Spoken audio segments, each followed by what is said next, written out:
Let me just check the sound.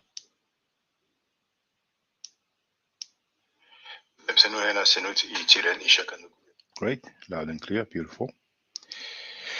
I hope you're doing well.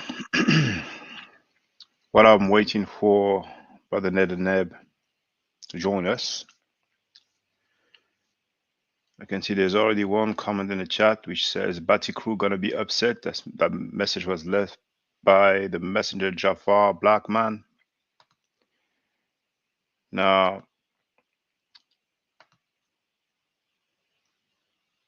let me just share a screen briefly.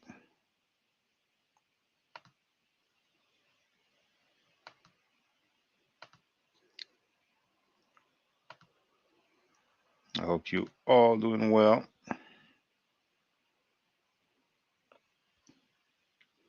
And oh, actually, what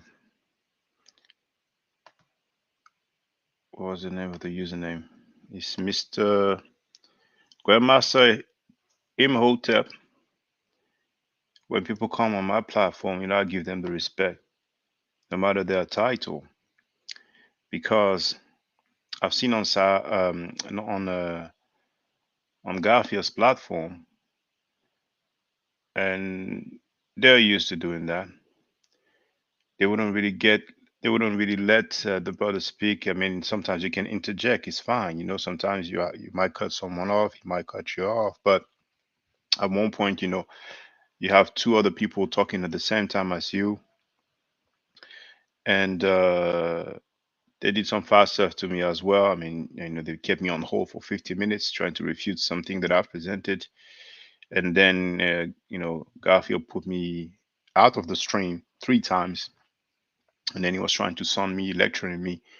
So then I left because I had Garfield on my platform, and I gave him the respect that I give to all guests that call in my platform. So I know how to listen to people, and even if I don't agree, I let them state their piece. So, and the proof is in all the videos that have been uploaded. Now, there's one video, it's 7 hours long, when I addressed the Bati crew. I'm not ashamed of that video, but I'm not proud of it either. It was in response to what was going on because you have a team effort from people who bend over and get spanked in the bottom, and apparently they might be trying to spread that, in Africa and who knows where else. So we are living in a world that is more or less free, particularly in the West. And if people want to bend over and get spanked in the bottom, it's on them. But if for whatever reason some people don't think that it is fly, and if it was only that, that would be one thing. But there's a part two coming up regarding those secret societies, and I've shown that the paddling appears to derive from slavery time. So it's a strange thing to perpetuate some physical punishment, some corporal punishment that they used to inflict upon the enslaved Africans. And I haven't even touched the sexual assault, sexual abuse yet. So I have a part two coming regarding this. They have some sort of oath of secrecy. So who knows what other kind of activities they might engage in. So many people went to those universities and joined some fraternities. So probably many people went through this hazing slash pledging process, but probably the average Joe who went through this paddling got smacked, fully dressed, and then kept it pushing because there was a requirement and they really wanted to join a fraternity, or they were put on the spot and they thought, okay, well. But some others, and we'll go through that, we'll have some demonstrations. Some others, didn't really necessarily have pants on when it was happening. And we'll go through some testimonials anyway. Of course, from unidentified individual because, like I've said, it's not really fly for people to come up and being identified and say, well, yeah, they did this to me, they did that to me. It's not really fly, and I can understand because if it was fly, we'd have mad people by now. Would have said, yeah, remember, brother, back in the days when we used to bend over, you know what I'm saying? We used to put our pants down, we would put, and all these other things, it's not really fly.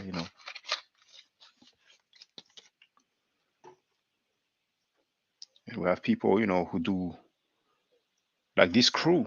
This guy was disrespectful. Those guys have the nerve to say that Dr. Shekhar Diop was wrong and that he guessed. They're throwing salt on Dr. Shekhar Diop's name. They are disrespecting him. And they're also saying that other PhDs are wrong when those guys are not PhDs. Now, it doesn't mean that if you are not a PhD, you cannot criticize some PhD's work, but to say that he guessed allegedly because he met someone who told you that there's doubt about some vocabulary use is greatly irresponsible. Greatly irresponsible. So we have some people who are used to doing linguistic acrobatics and linguistic gymnastics, and they want to normalize being pseudos. And if we let that happen, then that's it. It's a wrap. Because they come up with things like appealing to authority, referring to authority. They have those slick talking points to look good and brush off other people's academics achievement.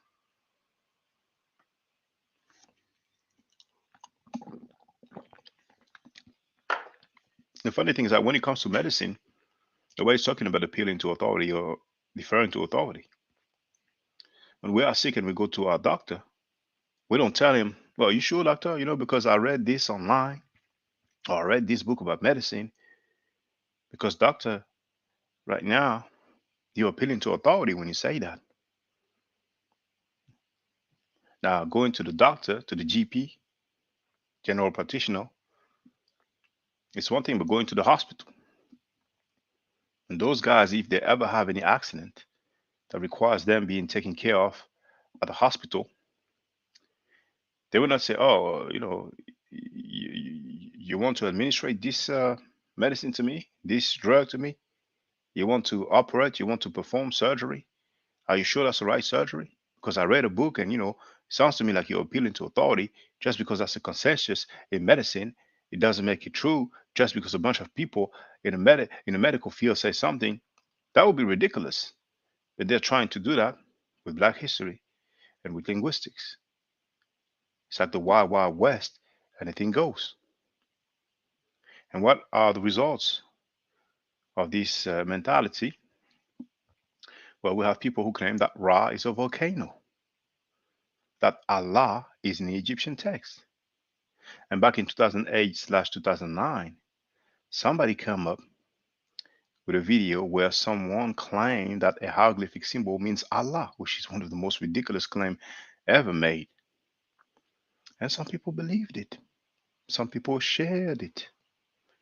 And recently, somebody else went on Saneda's platform. Out of curiosity, I was like, okay, let me look up the brown brother has to say. We're not perfect, so we will make mistakes, but I want to see, if, more or less there will be some interesting statements. And that young brother pulled up. He's a Moorish kind of brother. I think he wears fez sometimes, They don't all wear, not all the Moors wear fez, but many do. And he pulled up that same glyph of the arm, cardinal reference D36, and he said that it means Allah. He repeated that same stuff that is over a decade old. Over a decade old. So then that's when I stopped the video. I was like, okay, you know, uh, I can have tolerance for um, weird claims, but right now it's like extra pseudo. It's like, And speaking of pseudo, we have some people, some crew, some team, and They have the nerve to label Dr. Shekanta Diop as pseudo. And I've heard when Mr. Vega spoke and he literally begged Garfield not to go and get destroyed because this is what's going to happen. The question is, how bad will he get destroyed?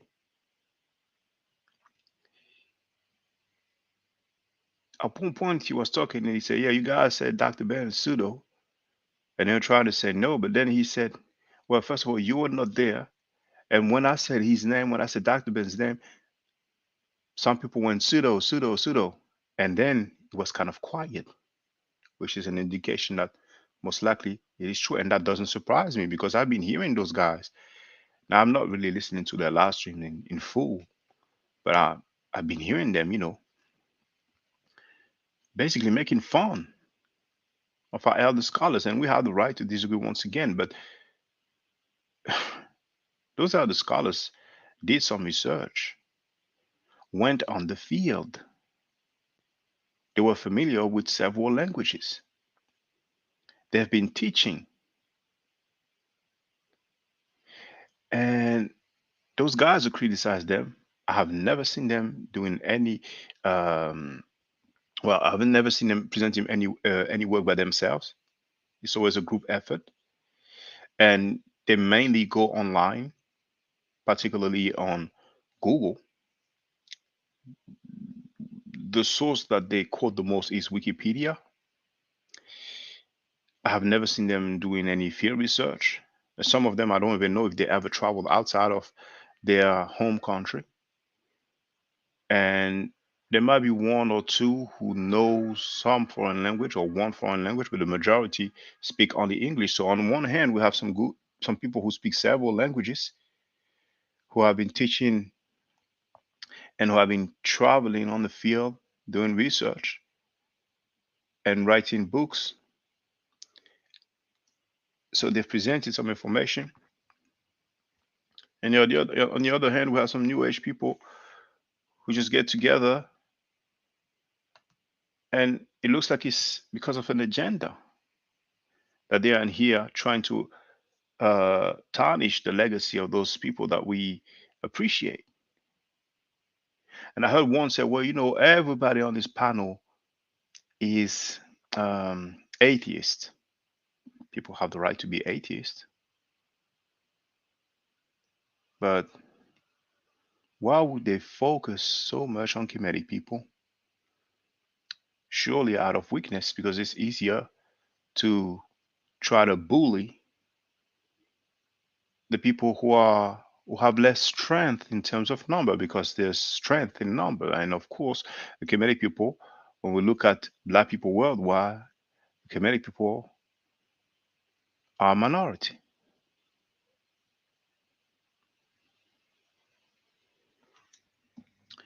So I'm still waiting for our brother. I'm gonna read a quote unquote short bio.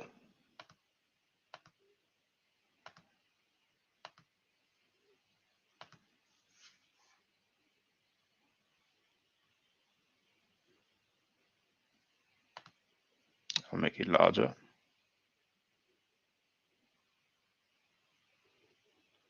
And if he doesn't come, then I guess I'll change the title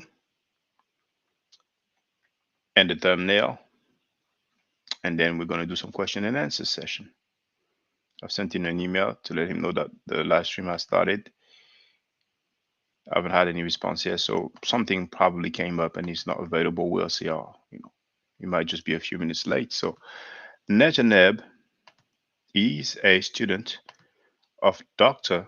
Rikeri Amen, Egyptologist and linguist, in ancient Egyptian translations, grammar, and Coptic on the third level private courses. Ordul Necher Neb also works directly with Assistant Linguistic Professor Dr. Nasi Sati, PhD, of the University of Khartoum, in which they have submitted a new scientific linguistic thesis advancing Dr. Obenga's Negro Egyptian idea, Obenga 1993. Oldul Nature Neb also was granted permission to start the Negro Egyptian Linguistics Group on the African Linguistic Abibitumi platform created by award-winning linguist Professor Dr. Obadele Kambo of Ghana University. Let's Patreon the movement and fund our undying efforts to innovate African scientific research. NetNeb's linguistic research was also accepted by CECCTRA, University of Benin, Department of History and Anthropology, for the second annual Outstanding African Thinkers Conference, in which you can watch the recording of the presentation and then or presentation, and then you do have the YouTube link. So I suggest that we wait a little bit to see if our brother will come or send me an email to update me. But feel free if you have any questions or statements.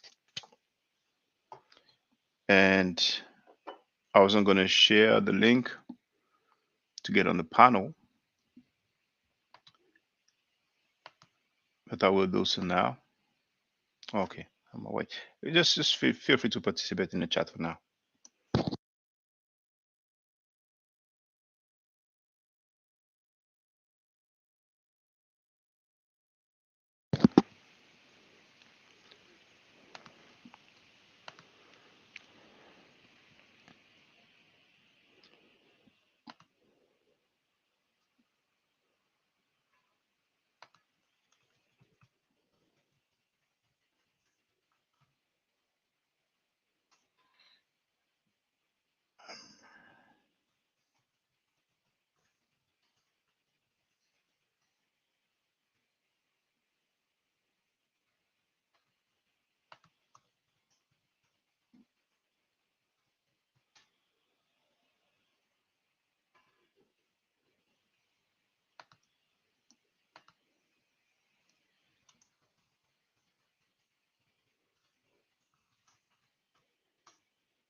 So to those who are interested, I've shared the link to get on the panel. However, the only requirement to get on the panel is to show your face. Otherwise, you can just use the chat.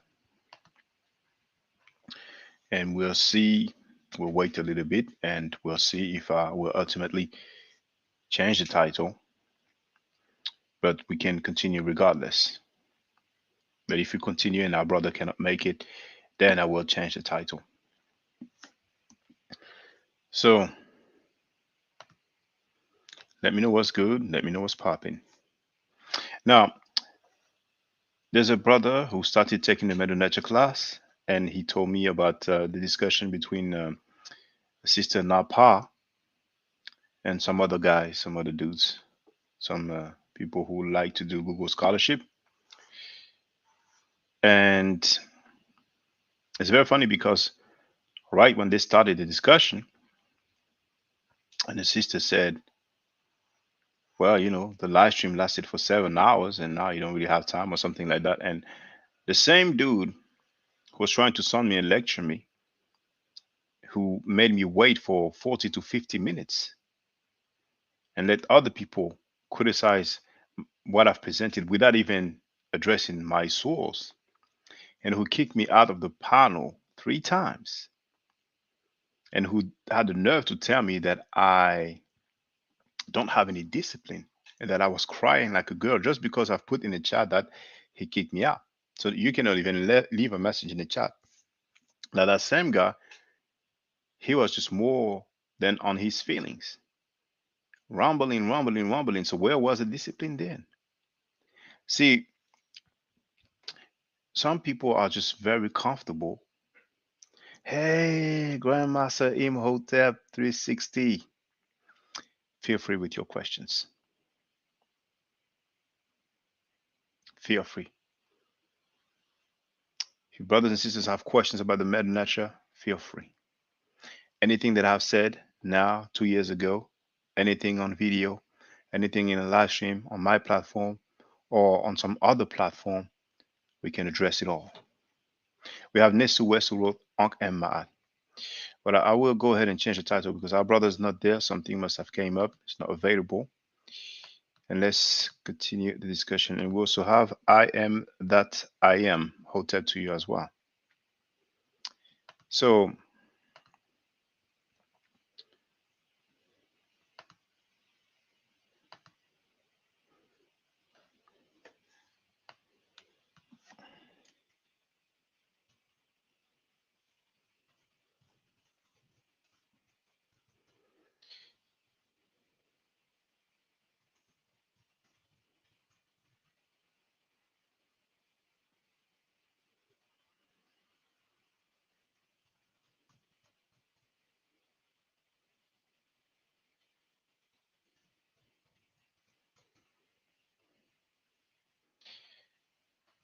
which thumbnail should I use?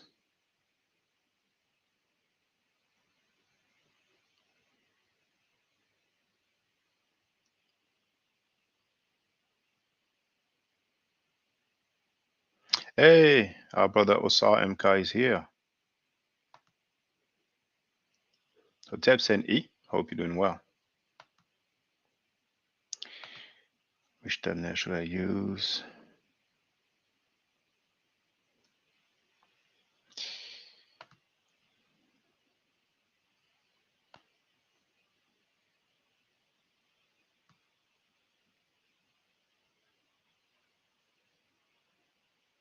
Okay, I have one on my phone. I'm gonna send it to myself.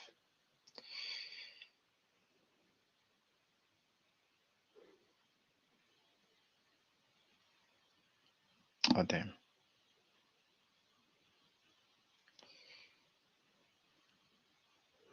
Oh, never mind. Okay, let me do this.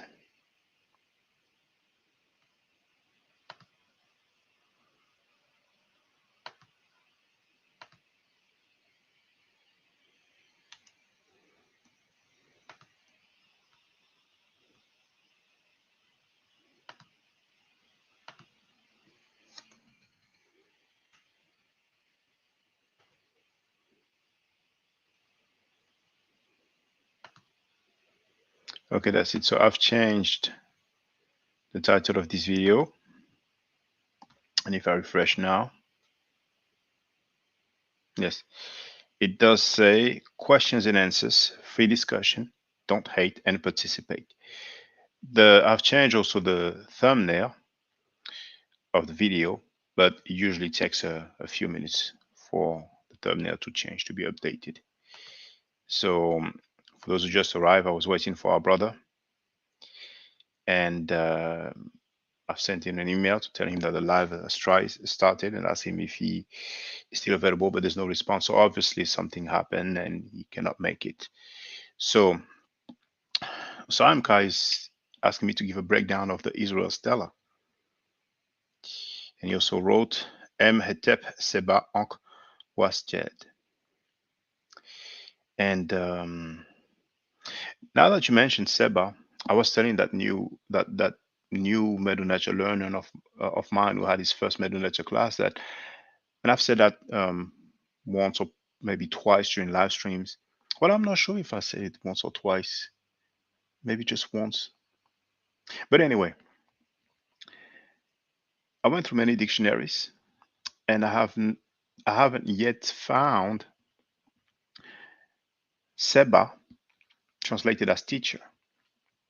I've seen student, I've seen teaching, the verb. Of course, we have Sebait, which has the same root, and Sebait is usually translated as teaching or instruction.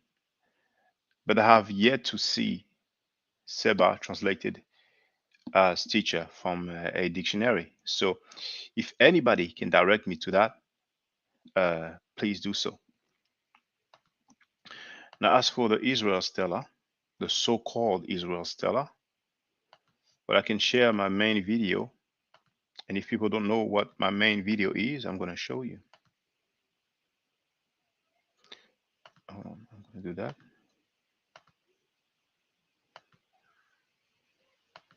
But feel free if you have questions, brothers and sisters. Really, you can just use the chat and ask your questions. As you see, I'm going through the chat and then I answer to the best of my abilities. So this is my channel, and if you scroll, um, well, that's because I'm live streaming that this live stream appears here. Otherwise, normally you have that video here, Kemet Emad before Judaism, Christianity, and Islam. And you also have the link of today's video on every video in the description section. You see, first you have the email address for people who want to contact me if they are interested in taking Metal Nature classes. Then you have the Cash App link. Then you have the PayPal link. And then you have the link to this video, which is once again entitled, as you can see, Kemet and Ma'at, Before Judaism, Christianity, and Islam. And you can see that it has, well, some people will dispute it. There's no such thing as 392.48 views. It is 392,000 views. I don't know why it shows like that here, but if I go back and here, you can see that it says 32, I'm sorry, 392K, so that's 392,000 views. So really the original title was, or is, it shows in the beginning, it's Introduction to Kemet. But just a little backstory very briefly. Some people, they did some team effort like we see nowadays again, and they proceeded to flag my previous account, which was called Egypt Decoded. And I had many other accounts before as well. I lost basically thousands of subscribers. You can see that there's 1,641 comments in this video. So when it was uploaded under the original title, Introduction to Kemet, I think he had 300,000 views, didn't I? I think he had 300,000 views. But anyway, I had 9,000 subscribers, and in 2016, I lost my account. So I had to start from scratch. And then I decided to come up with this different title here, Ahmad Before Judaism, Christianity, and Islam. Now, as you can see, that video lasts 47 minutes and 35 seconds. It's less than an hour. So really, I urge you, brothers and sisters, if you have not seen this video, you know, I think it's worthwhile. I think you will appreciate it. That's the video I'm the most proud of. There are some mistakes in this presentation. Nobody's perfect. So, but I don't think there's too many mistakes. I think for the most part, it's very informative. Now, I will scroll to the part regarding the Israel Stella. Oh, you know what? Since we are talking about, similarities or plagiarism, because it's available. This was found in plagiarism Armana. of The original name was Semitic texts or texts from ancient Egypt and the Bible. Well, let's have a look at the great hymn to Aten, and after that, I will move to the so-called Israel Stella or Stele. So let's listen up. Akhenaten lived around 1300 BCE. David, if he existed, lived around 1000 BCE. That's 300 years apart. Akhenaten was there 3 centuries before David, if he existed. I'm going to show you a case of plagiarism. Some might say it's just a coincidence. What you are looking at is the hymn to Aten, otherwise called the Great Hymn to Aten. Now, Aten is the god that Akhenaten was worshiping. Don't want to go through the whole story because it's available, but this was found in Armana. The original name was Akhet Aten, which means the horizon of Aten. That sounds similar to Akhenaten's name. Now, what I'm about to do is compare the hymn to Aten with Psalm 104, and I will only say the verses because it's all in the same chapter, which is once again Psalm 104, hymn to Aten. When you set in the western horizon of the sky, the earth is in darkness. Verse 20. You bring on darkness, and night falls. Him to Aten. Every lion comes forth from his den. Verse 21. The young lion roar after their prey. Him to Aten. At daybreak, when thou arisest on the horizon. Verse 22. The sun ariseth. Him to Aten. All the world, they do their work. Verse 23. And man goes out to work. Him to Aten. Trees and plants are flourishing. Verse 16. The trees of the Lord are full of sap. Him to Aten. The birds which fly from their nests. Verse 12. Beside them the birds of the heaven dwell. Him to Aten. The ships are sailing north and south as well. Verse 26. There go the ships. Him to Aten. Who giveth breath to sustain all that he has made. Verse 29. When you take away their breath, they die. Him to Aten. You supply his necessities. Verse 28. That thou givest them, they gather. Him to Aten. How manifold it is what thou hast made. Verse 24. O Lord, how manifold are thy works. Him to Aten. For thou hast set an isle in heaven, that it may descend for them and make waves upon the mountains. Verse 13. He waters the hills from his upper chambers. Him to Aten. Thou makest the seasons in order to rear all that thou hast made, the winter to cool them, and the heat that they may taste thee. Verse 19. He appointed the moon for seasons. The sun knows it's going down. Now, what is the most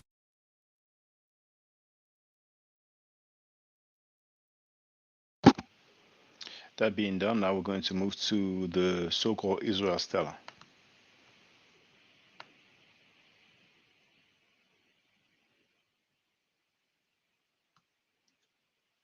better representations is the oldest zodiac known, the oldest circular zodiac known? Some of you might have heard about a mention of Israel in an ancient Egyptian document. They are talking about the Merneptah stele, erroneously called the Israel stele. It's in Egypt, in the Cairo Museum. Now, I'm going to show you the line, the part that they claim means Israel. Okay, on the actual stele, you read it from right to left, but for clarity's sake, you're going to see it underneath um, from left to right. So what I've done, right, because it's a bit technical there, is for those who want to take it further and maybe learn the hieroglyphs, the Meduneta, I have put the meaning of each symbols, and underneath I have put their number according to the cardinal list. Okay, so then you basically you have a breakdown of the meaning of that actual part. It's not the whole sentence, but that's the part that we are interested in. Some of those symbols you probably notice that there is no description, like no translations, because it doesn't actually mean a letter. It's just to give a better definition. You know, it's an ideogram. That's what it is. Okay. But basically, what it spells is Isri-ar or Isrir. Okay. And that's how it's spelled most of the time. Okay. And another thing that's important, the last symbols is a man and a woman, and underneath you have the three strokes for the plural. So that tells you that it's talking about people, not an actual place. So it's talking about people. So saying that it means Israel is wrong, definitely. Okay. So if anybody is trying to throw that at you, then you know how to get back at them. All right. That's very important because there's so many misconceptions. And the funny thing as well is that they are always trying to use, I mean, when it comes to archaeology, you know, and they try to have some legitimacy, they always have to go to the Egyptian documents. You understand? Anyway,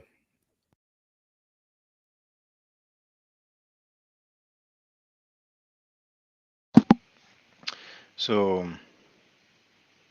that's it. Our brother Osar MK asked, and I delivered. Oh, and guess who's calling? It's your brother Asar M. Kotler. Use with any other individuals. I'm over here moving my stuff into the storage. Some of my goodies, my real goodies. Um, you know, Unc was looking at a particular scholar the other night, and right before I get started, cut that off. Make sure y'all go get this. Uh, is that a DVD? This is a old VHS. Oh, This okay. is Africa. David Basil Davidson. It's just some profound things on this you're not gonna see probably anymore. This is the old DVD from the Brit. He got busy on there. Um, Ankh found something from a scholar the other day. I think his name is David Ortiz. And I was just thinking about it driving in the car. When you hold up that Israel Stella like that, which doesn't say Israel, as you pointed out, as we pointed out earlier today, it says Yisri Ari. But when you look at the hawk vulture, it's actually an owl. Somebody did some they said they're saying that it was went over. If we say the name and it's an owl, Um, it almost looks like it could almost be Ishmael. You see that part with the hawk vulture? hmm They're Now, saying it's this really is an the one owl. our brother is talking about for those. Well, basically, there's only one glyph that looks like a bird, and that's the one that, it's reference G1. I think Garden reference G1, if I'm not mistaken. So if it is the Vulture reference, I'm gonna double check. It's definitely G1. That's what Yes. they have here. But hmm the new scholar went to the site and got hmm close up on it. He said this is the owl. He said somebody did some extracurricular stuff to the hmm top, try to make it a hawk vulture. If mm that's an owl, I'm proposing now before any of the scholars run up and say, "Oh, see what look what I've discovered." You're hearing it right here on my brother's channel. I'm mm saying this is probably the name Yishmael, and Yishmael is getting the business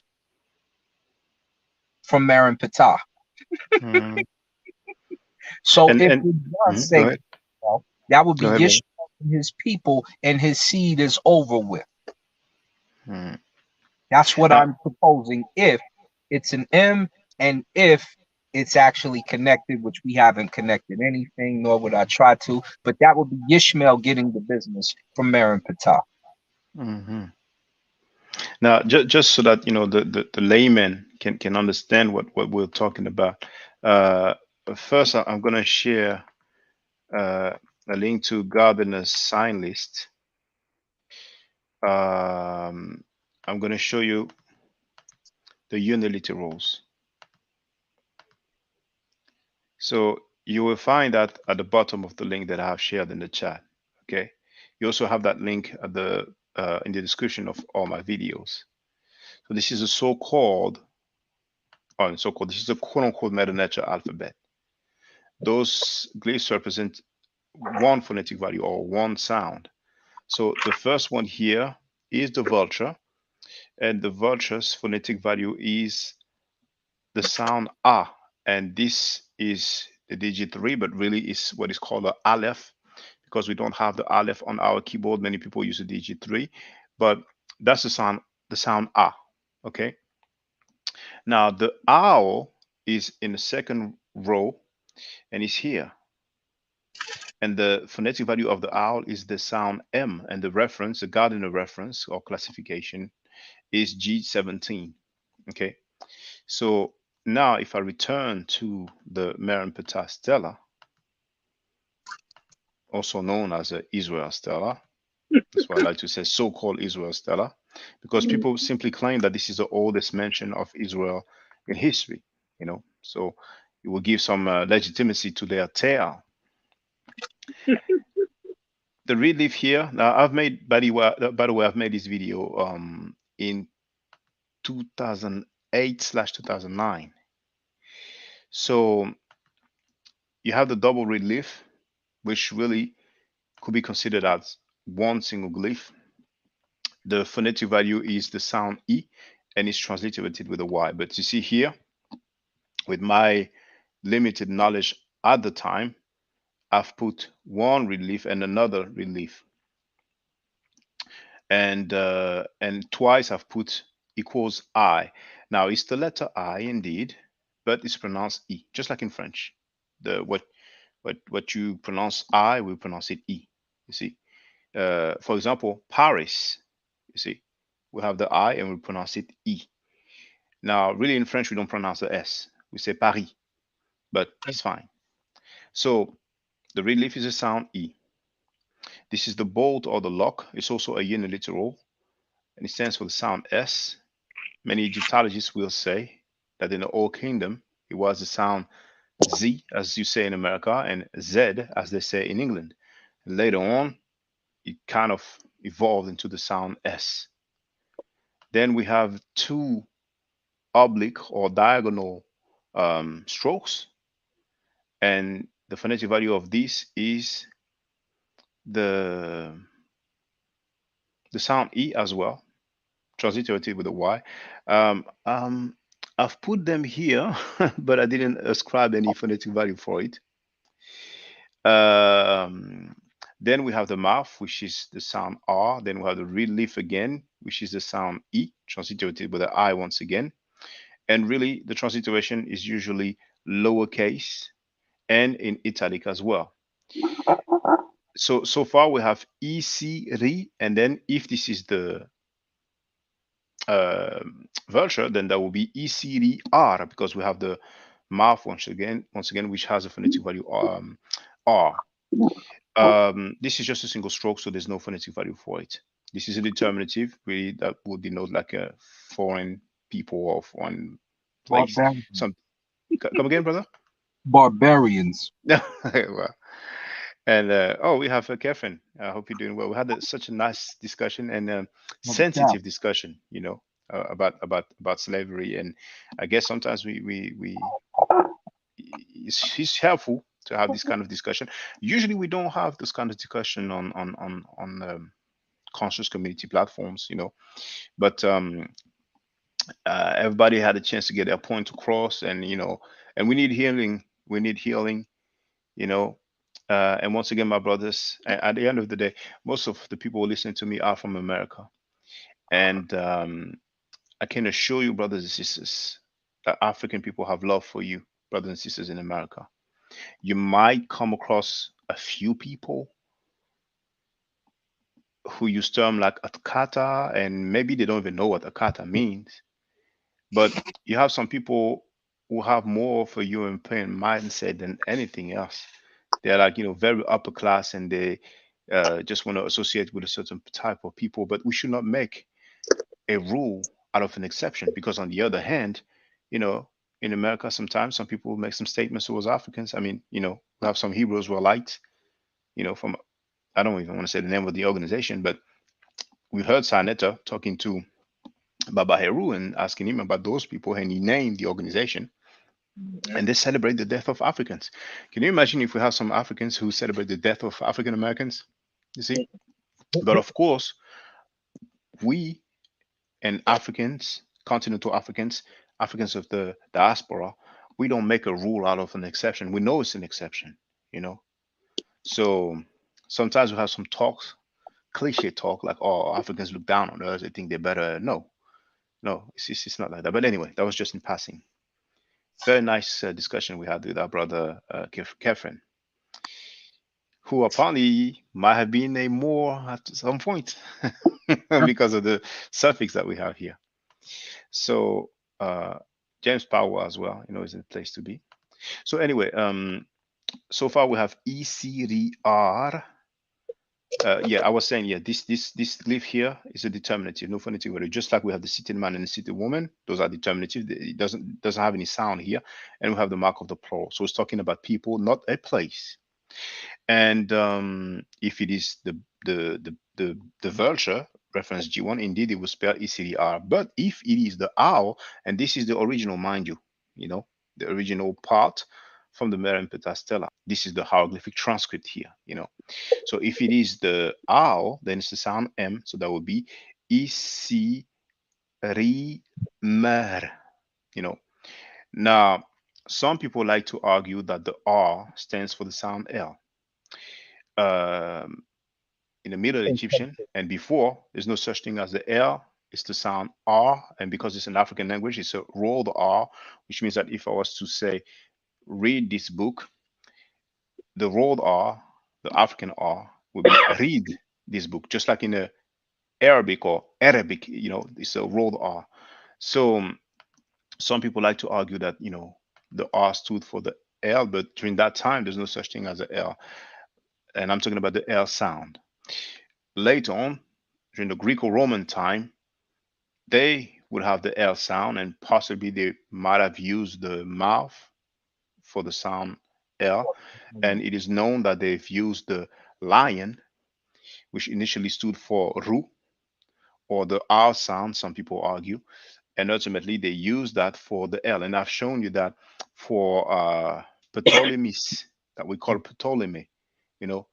So that was just in passing. But feel free, brother Osaimka. Absolutely. And if they're proposing that, uh, shout out to Shaka, shout out to Kefren, of course. Um, I would say the next thing that they're going to do is go Yisrael,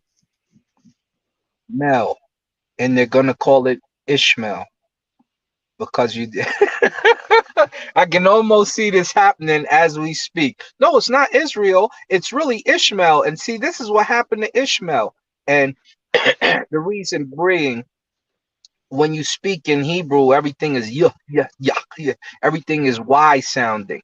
So the two reed leaves make all Y. Then you have the z, yiz, with the R, the mouth at the bottom of that door bolt lock, as we broke down earlier.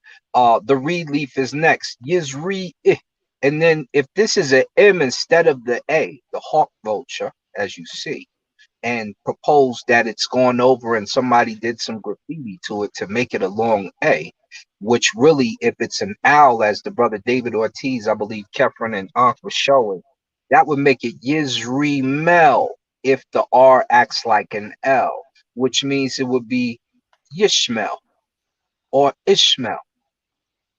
So you're hearing it on this channel first, because I think this is probably where they're gonna go if they find out that that is graffiti. It is talking about a person, so this could be Ishmael here, laced as a barbarian to us, and his people, his seed. Remember, it says Faket, etc., etc. Faket bin Peret, his season is over, his birch is over. Peret, basically what it says, and this would be the end of Ishmael if it's not Israel. And it's never been confirmed to be Israel. They tried to say they were the Habiru later.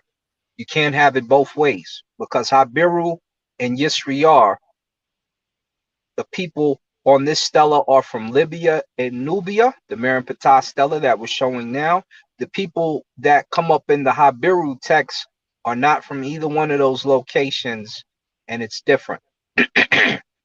So the next step, because you can see there's people at the end of this, is probably going to be talking about Ishmael and his people. And I bet you that's where this goes. And you heard it here before any scholar tries to throw it out there. And oh, see, that's it's not Israel, it's Ishmael that they're talking about. But he must have escaped, and that's what they're gonna go with. I bet you money. I bet you money. And there's one thing that most of our people don't necessarily realize. Don't have the citations handy right now, but many times different people have quoted scholars, Israeli scholars, who stated that there's no evidence of the Exodus ever happening. But our people, really think that we have evidence for that. And when it comes to what we call the Hebrews in history, I would like someone to point me the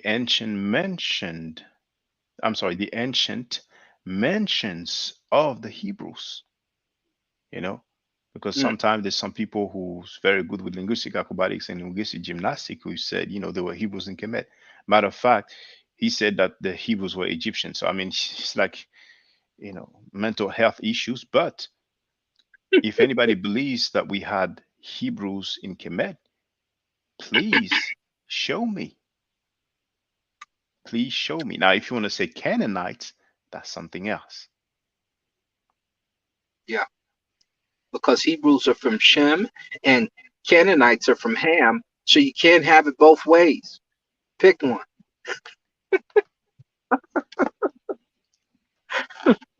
And no, we don't subscribe to the Hamite theory. But that's just to throw that out there. You got it on my brother Shaka and Dougal Chemist channel first. I'm gonna probably do a video later tonight and and connect it in that fashion. I'm gonna connect it for him. But we got it on this channel first. I was telling Smash, I said me, you, him, and probably Saber Reggie, we should do a new channel. We should do a new channel. But why would Smash want to do a new channel? He already has a channel that's doing well. Yeah, all our channels could do well, but Hmm. you know, it's like why would I come on YouTube, right? When I've got fighters who make millions of dollars and I make a certain salary. Hmm. Because if you do a new channel and it's the four of us together, Hmm. it's going to be very powerful information. It's Uh, exciting to the people. We can really do some stuff over there. We can really make it happen. He was all in for it. yeah. Now, okay. Smash, yourself, myself. Who's the fourth one? Saber Reggie said we did. With me, I respectfully decline. I cannot associate myself with You could do it. You with. could.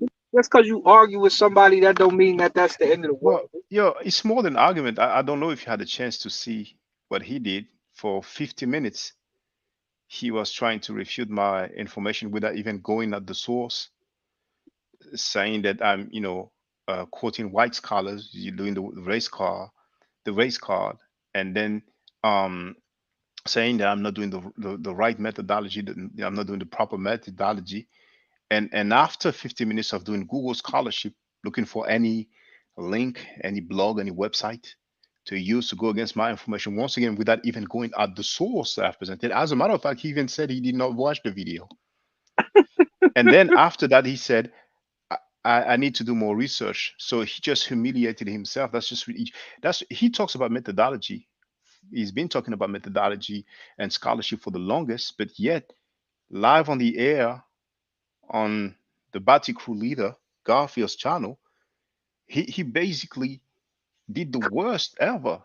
For 50 minutes or 40 to 50 minutes, he's been looking for stuff online using Google to refute some information that he has not even seen. Like I have a 20, my video is longer than 20 minutes, but it's over 20 minutes that I make the demonstration to show Virgin described, well, or actually describing herself as a virgin. Now people might dispute the meaning of the word hunet or hunut, I forgot actually. But to just not look at the source, to not just even dispute the source that I've given, and then after 50 minutes say, I need to do more research, but all the while criticizing me as if I'm pseudo, when he's part of a team of people who not only bend over against Pank in the butt, but who teach that rise of volcano and allies in the Egyptian text. I mean, that's too much. And besides that, I mean, he's been dissing Kemetic people for the longest. Like I told our dear brother Nechaneb, he said that the pharaohs were crazy. The pharaohs who built the pyramids, he said they were crazy. I don't know if you ever seen that, but he said it on my platform, so I can put it up if people think that I'm lying on this one. We'll sit down. We'll chop it up about it. Yeah, yeah, yeah. But I mean, he can do his thing, and but I've said it for a long time. he's inconsistent. He's on the fence. He's a great fence rider, and previously he gave ammunitions to the Hebrew when they were about to go against Seti. I don't even think I don't even know if Reggie will label himself Kemetic now. So uh, it's just so many things. There's just so many things, and I have a level of tolerance, but and the reason he did all this was because I would um, I stated that he was on the website of this University of Amen. So he's part of a team, and I just suggested that he might ask them to remove him from the website. But I asked him when it was time to talk about similarities, and he will talk about Isis transforming herself into a bird so she could be impregnated by Osar. I asked him, did a bird have sex with a man? Because sometimes I don't know where people are going, and he was very upset at that. But anyway, Right, right. Well, it'll be a channel where we can, we can mm, it'll be a platform where, not all the time you guys will be on together, but it will be moments where mm, we'll be able to come together and do some stuff such as translations, breaking stuff down and mm, addressing certain issues mm. concerning. Yeah, because I'm trying to be selective because, like I said earlier, I've lost an account in 2016 with 9,000 subscribers. Before that, I've lost two accounts. One had 3,000 subscribers, the other one had 4,000 subscribers, and that was within like 2 weeks. And that was because of some people that I will not name, but many people know them. Some people that I was once close to, and they went on a flagging campaign just because I made a video called White Semites Black Awakening, and I did not even address them. I was just showing the phenotype of the people of the Levant. So uh, on the French continent, you have some, rapists and pedophiles who are mainly Pan Africans, and we also teach, anti-black and anti-African stuff, just such as Africans are living a jungle life and Africans are not civilized. The Nation of Islam teaching, and many people don't know that they teach that. This is supreme wisdom. So um, they gave me a great deal of hardship as well because I did not agree with anti-black and anti-African teaching. So they actually literally try to send me to jail. You know what I'm saying? On the false accusation of assault uh, on my baby mother. When she's Oh, the one who assaulted me. And right. they filmed my house, my parents' house actually. They filmed my phone number, my letterbox, so people could see, my government name. They were wishing that some people would try to, pull up on me, and they slandered me all kinds of way. And it's a known fact that they actually defending and supported rapists and pedophiles. There's more than one case. It's just like in America, we have several cases. Garfield stated that, about two Hebrew Israelites. And now one brother left a comment saying that one of those two brothers was innocent. But that's something that we usually hear. But um, some people have secrecy codes, so we will know the full thing for sure. But there's not many people who come out and say, "Well, actually, I was guilty. I did that." It's not a good look. You know, so that's why I'm really trying to be selective because we need Grandmaster Imhotep wrote, "Reggie is a sellout." Um, we need people to be solid. If you're Kemetic, you're not going to diss Kemetic people. I've never seen a Muslim dissing other Muslims unless those other Muslims are not following Islam as they should, and it's the same for Christianity. I don't see Christians dissing Christians unless those Christians, are not following the corpus of Christianity. And it's the same for the Hebrew Israelites or the Jews. They don't diss other Hebrew Israelites or Jews unless they don't follow the teachings. Reggie is there saying, those guys, they say, Kemet, Kemet, Kemet, Kemet, as if they brush their teeth.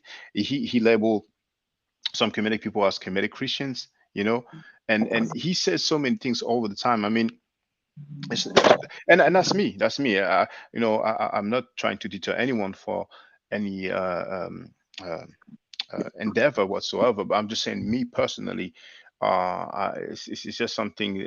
Me associating with him at this point is I cannot do it. It's just he's been dissing Kemetic people for the longest, and he obviously has hate towards Jabari. He's very jealous at Jabari, and I agree with Mr. Vegas. He's the one who should be debating Jabari. he shouldn't send Garfield to be slaughtered, because Garfield will get slaughtered, and it's just going to be a sad sight. And I'm pretty sure that after Garfield gets slaughtered, Reggie was kind of take his distance away, because Reggie would try anything to go at Jabari at this point. And Reggie says many times, "I was there back then when those guys were they were not there. I was there. Ask blah blah blah blah. I was there. Those guys were not there." So he lets it be known that he's feeling some kind of way about people who were not there when he was there, and then now they have a large following. They have some organization and people who support them and appreciate them. He likes to talk about them making money when other people charge way more for the tours, and he's there. He's my cash app, he's my cash app. Send me some cash app, and him being inconsistent and not stable. When people send him some money, he will send some of the money. I mean, it's just so much I could say. And what I'm saying, I'm trying to be diplomatic. Some people might say slander, but everything that I'm saying, most of it I could substantiate it, real quickly. It's a known fact.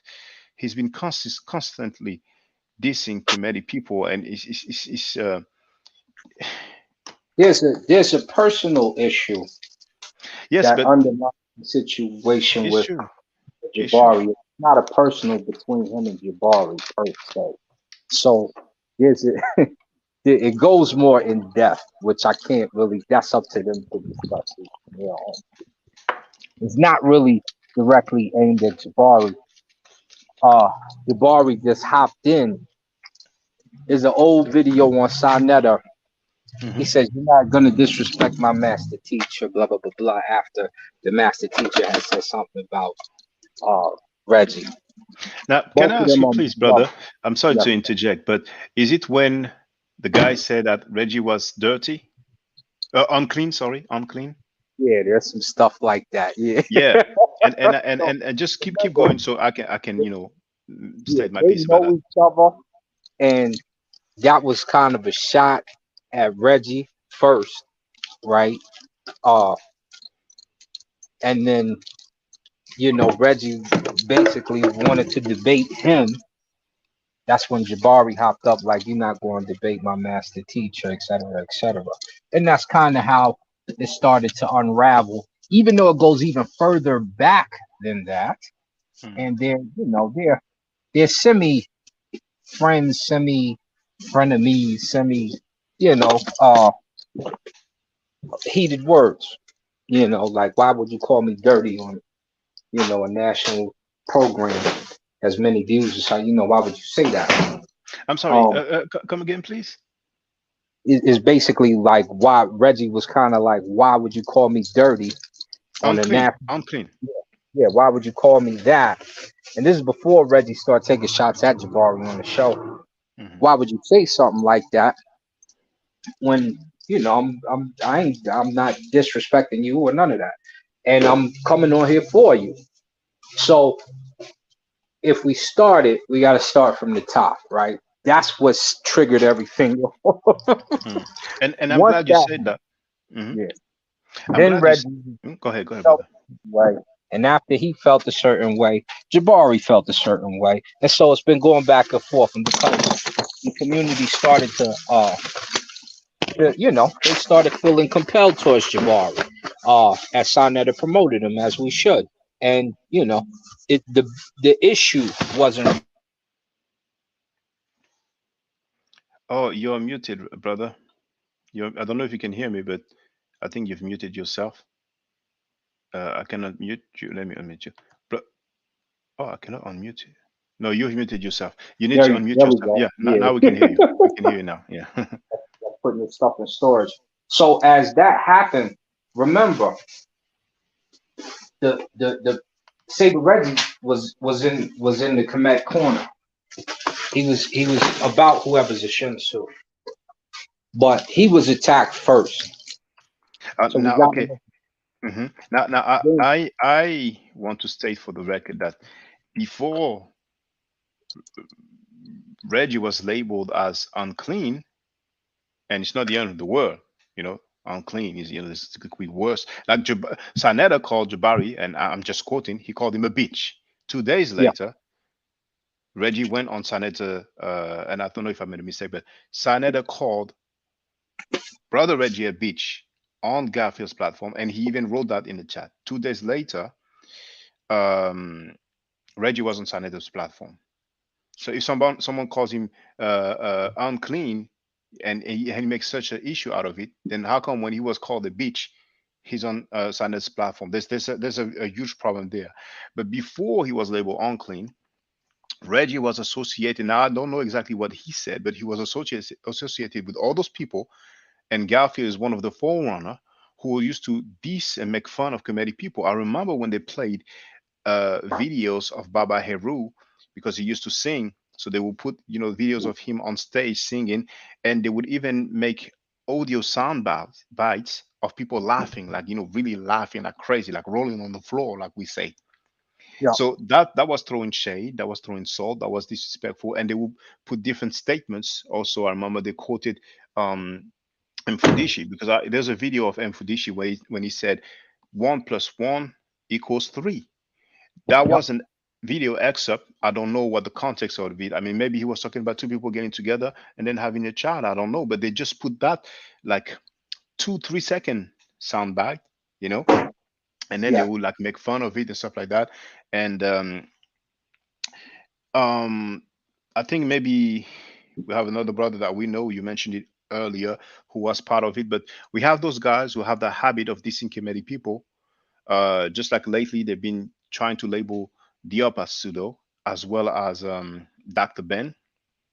So after they've been doing that, and Sanjay even came on the platform, to tell Reggie, you need to stop because you do that all the time. You put people against one another, and then you sit back and watch the show. And then Reggie's answers was, well, you get your teacher to speak to my teacher. I mean, I don't know where they do that at, but to each his own. So I think it's important to state that as well. The guy didn't wake up and say, okay, I'm going to label Reggie unclean. Reggie's been with those guys when they were, really disrespecting for quite some time, and that's public Well, behind the Reggie, scenes. Yeah, go ahead, brother. yeah, Reggie defended Mfudishi during those times along with me. Um, he also defended Dr. Ben, and he also defended Sheikh Anta Joke during those times as well. Yeah, but So you see, brother, if for example, I say you're a great brother, and then I say you're a fool, and that's the way he is. He's on the fence. And he will say, "Oh yeah, I'm defending that," and he likes to talk about Kemet on trial. And the way he's speaking, it's as if he's one of the guy who put Kemet to the forefront or something like that. I mean, way before he Kemet on did. trial, there was He Seti, did. and the first time he came in the picture, he was dissing Seti anyway. That's how I knew him. That's how most of the people knew him. You know what I'm saying? So, But he, yeah, go ahead, brother. he did put it on the forefront. A lot of people don't know what he Oh does no, behind. no, no. I'm sorry. I'm sorry. Yeah, Oh, there's okay. certain I things thought that you meant with Kemet certain on things I trial. can't Okay, get my into bad, it. my bad, Yeah. my bad. But yeah, when we talk like the Garfield situation, like Garfield and Jabari have a certain situation, right? And that's why there's certain things we can't really address in full without, and Yeah, it but was kind of public God, must have stated it and all that with Garfield and the female and yeah, but Jabari yeah, doing but what but he but, but Garfield, what Garfield, he he stated, said out loud and publicly, which should have been in the dark. That's something that's confidential that you would keep between you and a female as a priest. There's certain, no, no, but I'm sorry, Jabari did not talk about, and he oh, just said, he no, said, no, no, I know somebody that knows you, also, or something no, like no, that. no, no. He went in depth on the show talking about Garfield and the girl's relationship and said some other stuff concerning. So that was a public thing. That is, like I said, that's between them. But if you say that out loud publicly, and then here comes Garfield, Garfield felt a certain like, why would you air me out like that? Because you're talking in sexual nature, you're talking a few other things, and you're talking some other things that had came Well, up. if Anybody so, who's seen that video, you can go peep it out and go into the small syncretisms of Yeah, it. I would love to see that video if somebody can direct me to it. But It's on isn't it Simon. said?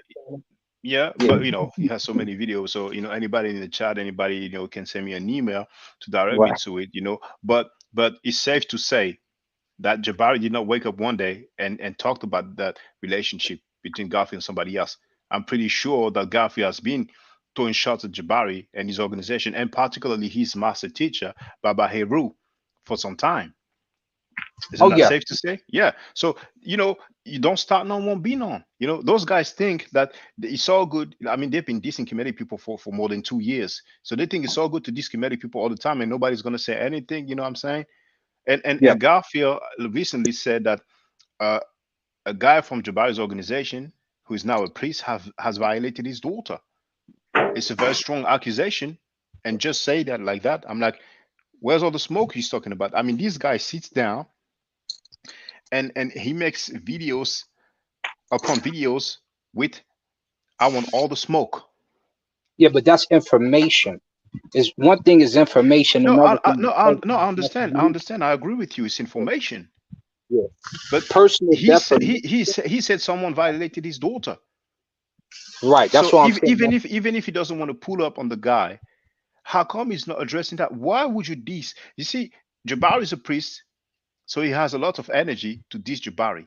Baba Heru is somehow, some way a priest, probably, But those are peaceful guys who did not violate Garfield's daughter. But the guy who violated Garfield's daughter, Garfield is very silent about, and that's why lately I've been saying, okay, maybe his hate is not towards just Kemetic people, but towards people who not rocking with homosexuality. Because as we've seen, one of his affiliate, who used to be a Nubian, Dr.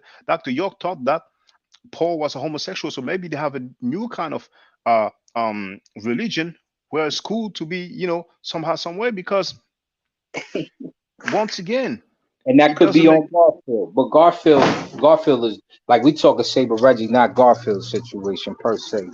Reggie is part of the pseudos who teach that rise of volcano and alive in Egyptian text. He's listed on the website. The last time I checked, he's still listed on the website. You What know, website? the University of Amen, where we have the fake linguist Osahimo Fake, you know, Oh, who said that Diop was wrong, that Rekeri Amen is wrong, that Theophilo Benga is wrong, that Theophilo Benga doesn't have he any degree in said Theophilo linguistics. Banger was wrong. Come Uh again? oh. He said Theophilo Banger was wrong. Osahimo Fake said that Obenga is wrong, Rekeri Amen is wrong, James P. Allen is wrong. I mean, the I'm list is saying like, he you take. Theophilo Banger's work. Why would he? That's crazy. and But and, and yeah. yeah, if he's got a course on there, that's one thing. Um, yeah, the information though, yeah, I don't know. I ain't seen all that. Because I've never been on their website. Probably. Mhm. I'd have to go over there and check it out. Yeah. But Yeah. concerning just the Reggie situation, like him and Jabari, they got something they need to pan out, sit down about, and really him and brother Samaj need to sit down and pan and handle that out.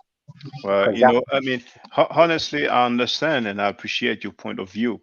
And obviously, you have a good relationship with Reggie, and it's a good thing. But Reggie is a troublemaker. He's the snake. He's a fence rider.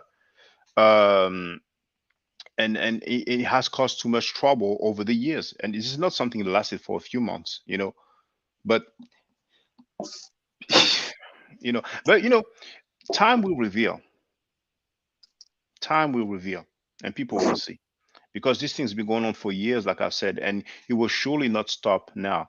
After Garfield will get destroyed, Reggie will look for some other um, guinea pig, to just go, and get slaughtered. Uh, he will look for anybody that can help him um, to go against Kemetic people, you know. And there's one thing I'd like to say also is that Reggie likes to talk about people not knowing the meta nature. We need to know the meta nature and stuff like that. But when he's talking, or Garfield's talking about the Christian stories, we never hear them talking about the Greek text, the original Greek, or the any Latin text or Hebrew text. So there is some double standard there. Yeah, that could be brought up. That could definitely be brought up in a discussion concerning those who delve into the text. But not really, because other like Garfield, if he's a Christian, yes. Reggie's not a Christian, so no. So they're making an outside critique. Where if you profess to be a priest, wouldn't you think a priest would at least know the Oh yeah, hieroglyph? yeah, no, oh no, with that I agree, and we said it many times on the air. So, Yeah, yeah, I like but but Jabari, but but but but but but, Jabari, you mhm, got go. to know better than that, Chuck. You But say you're he, the he high priest. yeah, When but you he say knows. you're a high priest, there's a list of things that we know about, right? Yes, yes, but once again, he knows the method nature. It's just have he doesn't have a high level, and he's learning. He Basics. should. Yeah, if He you should know basics, we could work it. But I've never seen him to show it. I've never seen him read anything. And when just a simple thing, when Zion Lex pulled up, everything starts with "thou shall" and not "thou shall not," and that's not even in the 42 virtues of Ma'at.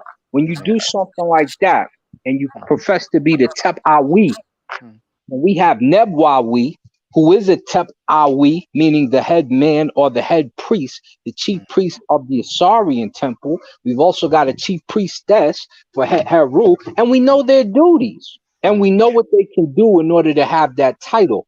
mm. You should not I forget agree. I agree that as a comedic priest, you need to have a particular level. And that. Ned, feel free to come No, back. You were disconnected, but he doesn't criticize only Jabari or priests for that. He's criticizing comedic people in general. But um, yeah, So I mean, by all means, whatever you want to do with Reggie, feel free, But I don't wish that to happen. But I think some way down the line, you will see another side of Reggie, and I have seen it for a long time. Mr. Vegas has seen it, and other people have seen it also. And I mean, when people show you how they are, believe them. You know what I'm saying? And I believe him the way he's behaving. His behavior.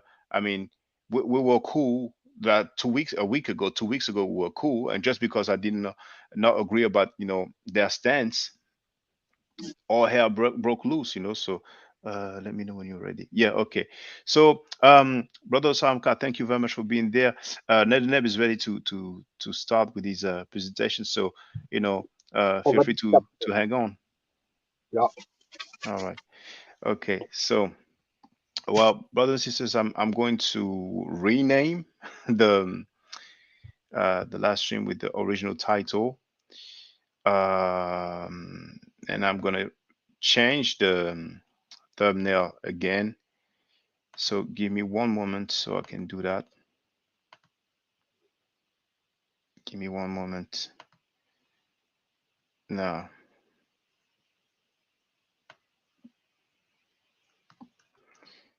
now I'm gonna do the renaming.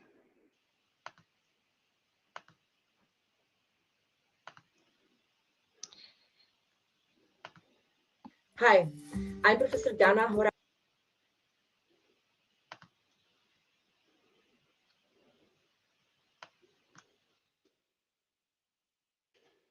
So that's the renaming. Now the thumbnail. I need to look at it. Where is it? Did I do it from my mobile phone?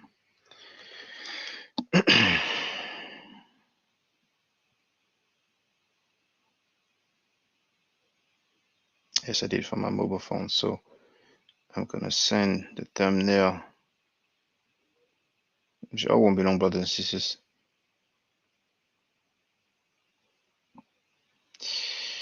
Um,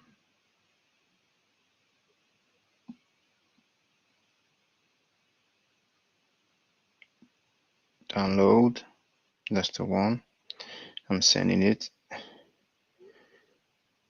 Okay, so I'm gonna download it and then change the thumbnail. So there.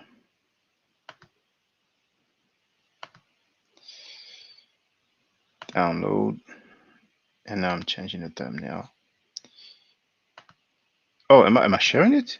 Oh, sorry. Oh, dang. So now, what's the screenshot? Screenshots. Boom. Okay, so now that it is done,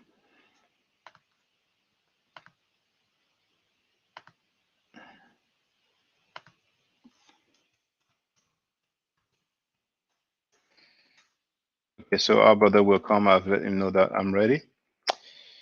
Um, well, while our brother comes on, I think he will come probably shortly. We had quite a few comments. Um,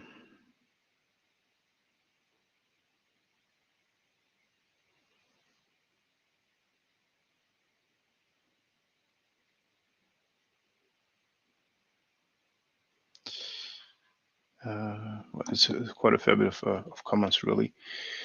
So while we're waiting for our brother to come on, I'm going to go through the comments. So we have Panther Bamileke wrote, we need to decipher the true version of the Book of the Dead from the original papyrus. Oh, earlier there was a question about the papyrus, but I don't know which papyrus you were talking about. Or maybe it was after that he left that message. Um, Coming forth by day or Book of Emerging Forth into the Light. Um, well, I don't know what you mean by true version, but anybody that knows me. Oh, our brother Nev is here.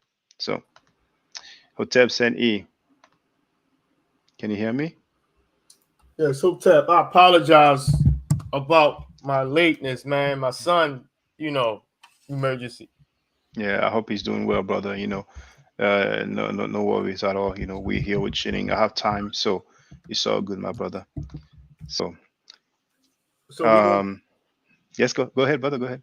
we gonna do it on this panel or another one, the other panel with the picture. Uh, no, it's this one because what happened is that because I had no update, so I've changed the title and I've changed the picture. But what I did just before I told you that I'm ready, I've put the original title and I've also changed the picture. But it will take probably a few minutes for the picture to update. Yes. So whenever you're ready to share your screen, feel free. I've read your LinkedIn bio. Oh You yeah, know, yeah. yes, and it's actually also in the description of this video. So anybody who wants to see the presentation, you have the link, like I've shown, at the end of the bio, and it will link you to our brother Neb's YouTube account, which is Kedika Peer Review. As a matter of fact, I will show you what our brother's getting his presentation prepared. I mean, whatever he wants to present prepared. So, if I go there, oh, actually, I should have clicked this there. See, whenever I talk about the community, I mean, you need to have, I think, 1,000 subscribers in order to have a community, or maybe they've changed the rule lately. Oh, yeah, okay, our brother is getting ready. So you need a certain amount of subscribers, so then you can share some messages, some links, some pictures. So um, that's the current live stream that we are on, and here you can see the description. You can see the description that I've read earlier, the bio of our brother, and this is the link to the uh, presentation at the University of Abomey in the Republic of Benin or Benin, depends on your pronunciation. And this is the channel here, peer review. Is it sharing? Yes, peer review channel. Kedika, the peer review science channel. So I'm going to share the link in the chat so everybody has the name's website. So Kedika peer review. I'll make it shorter. I hope it's okay. Kedika peer review. So whenever you hear Kedika, it's Kedika. That's NetherNeb's channel.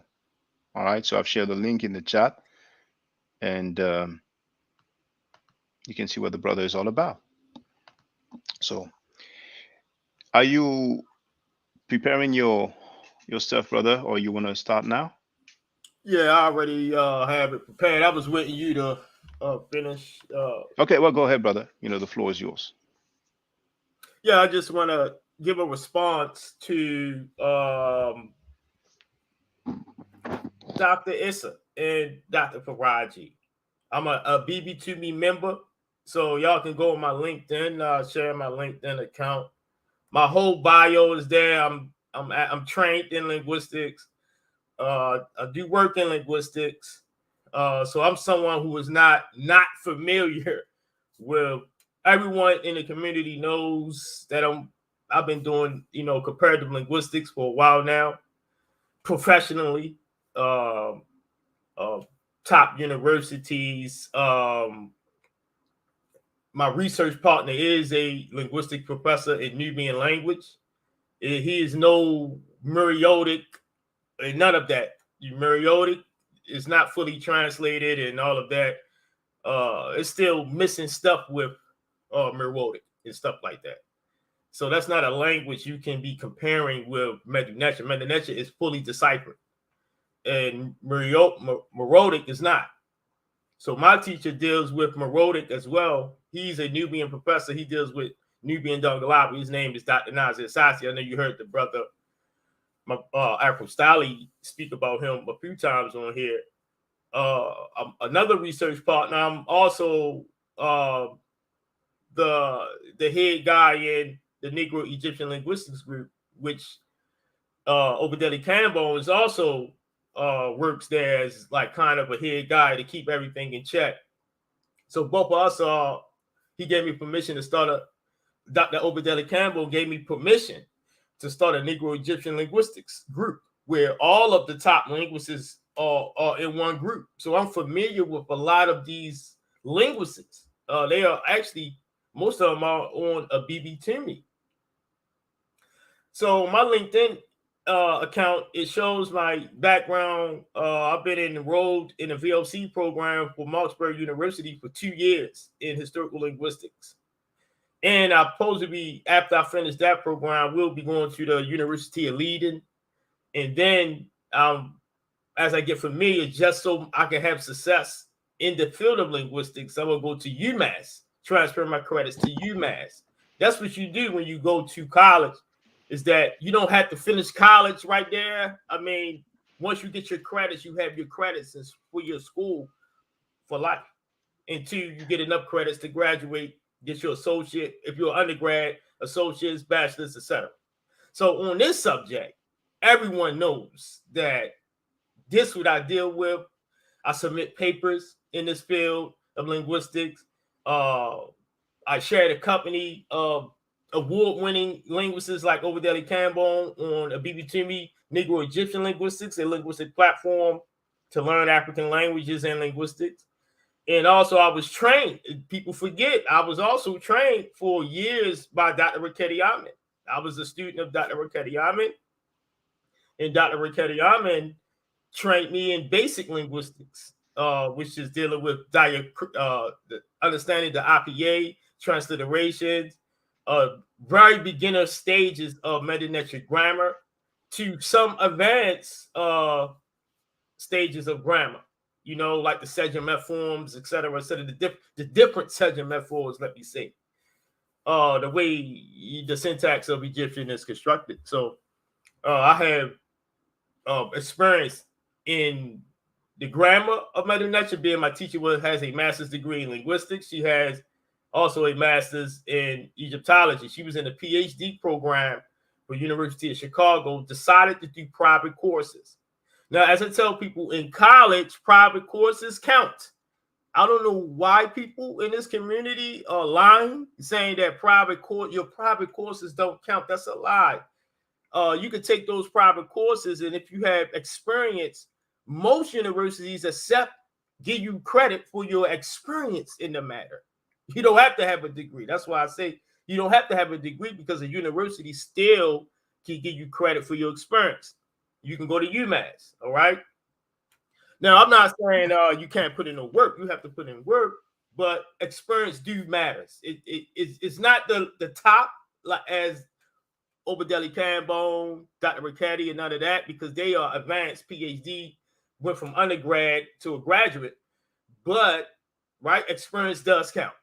Don't let nobody say experience don't count. Don't let nobody put you down if you are pursuing a certificate in a credible school. If you're pursuing a certificate, most universities accept that as experience. I don't know why people in this community, you gotta have a PhD. Like, that's strict. It's so that's so biased and strict. But in other fields and things of that nature, in other science organizations, institutions, they accept experience. They give you credits to graduate. So, let's keep it like that. So I'm someone who is experienced in what we say historical linguistics.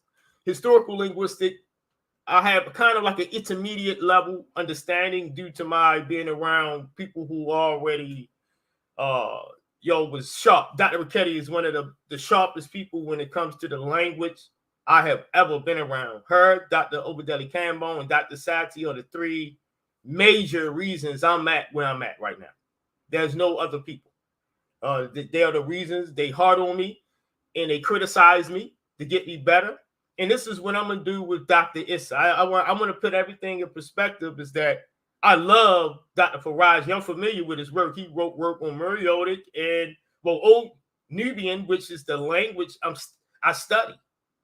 I know grammar of Nubian. I compare the Nubian grammar systems with the Medinetra grammar systems with other sub-Saharan African grammar systems. So I'm experienced with Nubian. So there's no excuse here. There's no excuse. And I'm gonna tell people there's no excuse because of no one here not having a background in the subject. So we can't play the excuse game of you don't have a background of the subject, etc. So as I am criticized in this field, and I send peer review in, and I get criticized, I get fact checked. There's nothing wrong with that. I think, like Dr. Kambon said, the load on your head makes your neck stronger, right? So my neck, you see how big my neck is strong. So it's strong because Dr. Riccati tell me when I'm wrong, and I change it respectfully. Obadeli Kambon, definitely, we're trying to submit, so he don't play. You know what I mean? Even with me, and I'm a BB2Me member.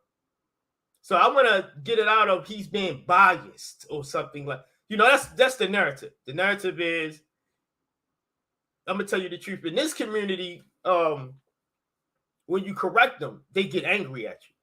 This is the only community that's like that. When you go to science, like if you go to a school in linguistics or Egyptology or any private schools, you're going to get corrected.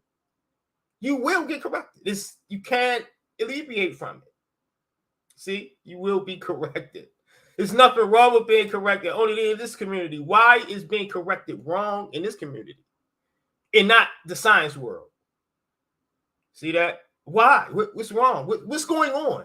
See, that's why I always say it's something underlining, because everyone is fearful of being corrected on the issue. Like my brother corrected me when I was here the other day. He said I was the first one who did that, and he's correct. And did I concede? Yes. I said, you know what? You was. There's nothing wrong with being corrected. It makes you sharp. It makes your neck stronger. More pressure in your head makes your neck stronger. All right. So we ain't doing this to disrespect Dr. Issa, none of his accomplishments. I have no personal vendetta. I think they are excellent scholars. I support everything they're doing. But as a historical linguist, someone who's experienced professionally, scholastically, academically in that particular field and trained in it, certain words you can't use in your paper. So I'm gonna go over the paper here. We ain't gonna do a bunch of he say, she say. We just go to the source. I'll give another source showing you why, and that's that, right?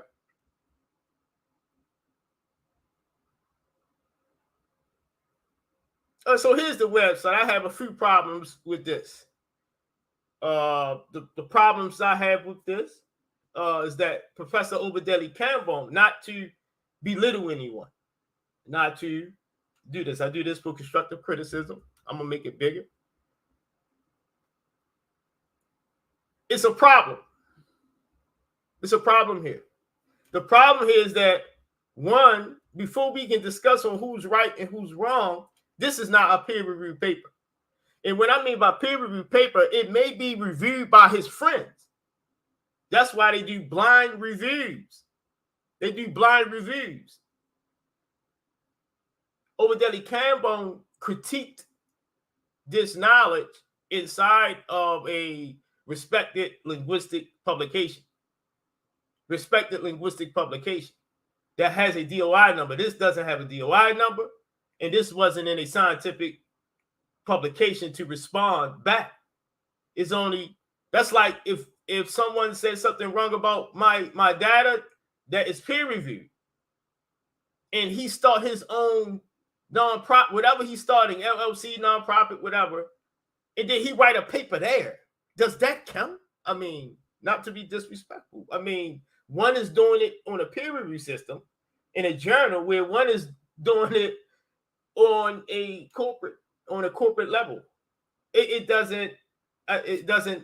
That's not scientific to me. When you do a response, man, you want to do a response in a top linguistic journal and review it back. So Professor Kambon do not even have to respond to this paper. Scientifically, I'm being honest with you. Scientifically, he don't even have to respond.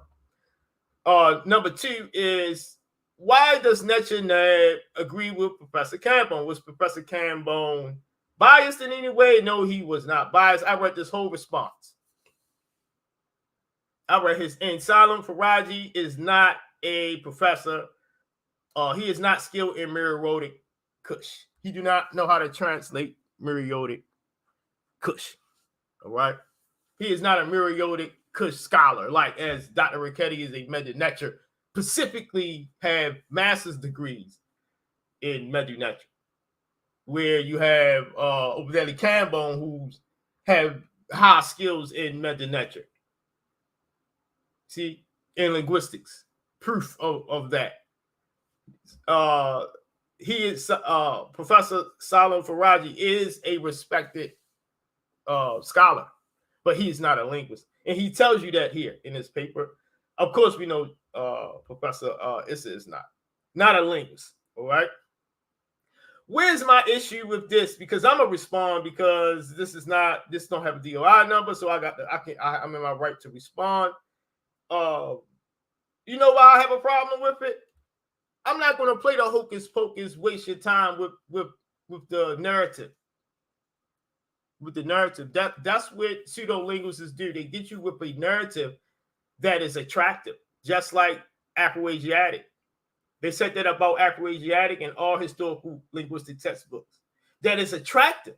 The idea is, in fact, attractive. A lot of this stuff is attractive. Be honest, man.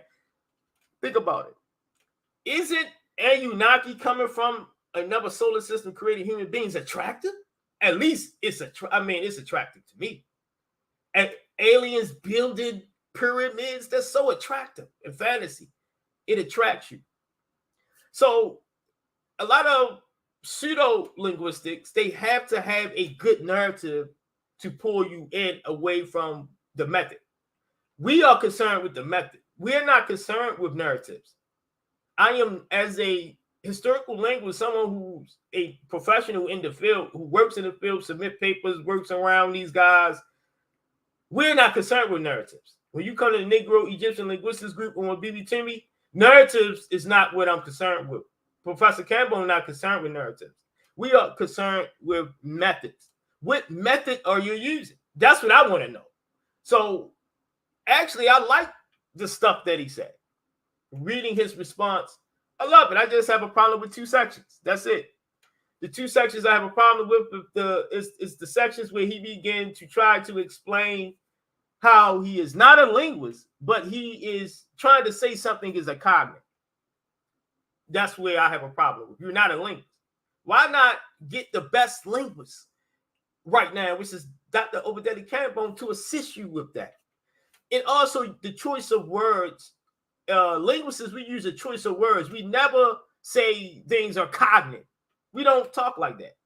In historical linguistics, we don't say cognate unless we have a proof that it is a cognate, because a cognate is very difficult to establish in linguistics.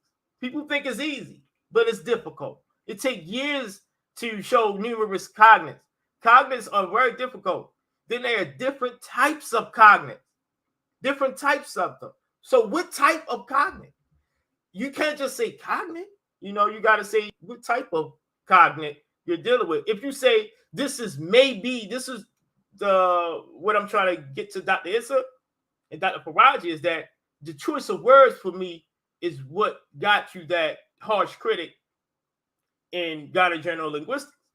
It had to be the choice of words you're using. You're using linguistic terms, and you have no linguistic methodology, and that was even said in the paper. So I don't even have to go through that, because they said that themselves, that they wasn't linguists in this paper, and they said that maybe Professor Kambon can help. And yes, that's what he's doing. He's trying to help. That's what we do in linguistics. I mean, it's a harsh field. This is not an easy. Everybody can't do this field. If everybody could do the field, you'll have everybody in it. Everybody publishing papers. Everybody don't publish these papers. It's very few people publish papers in scientific linguistic journals. See that?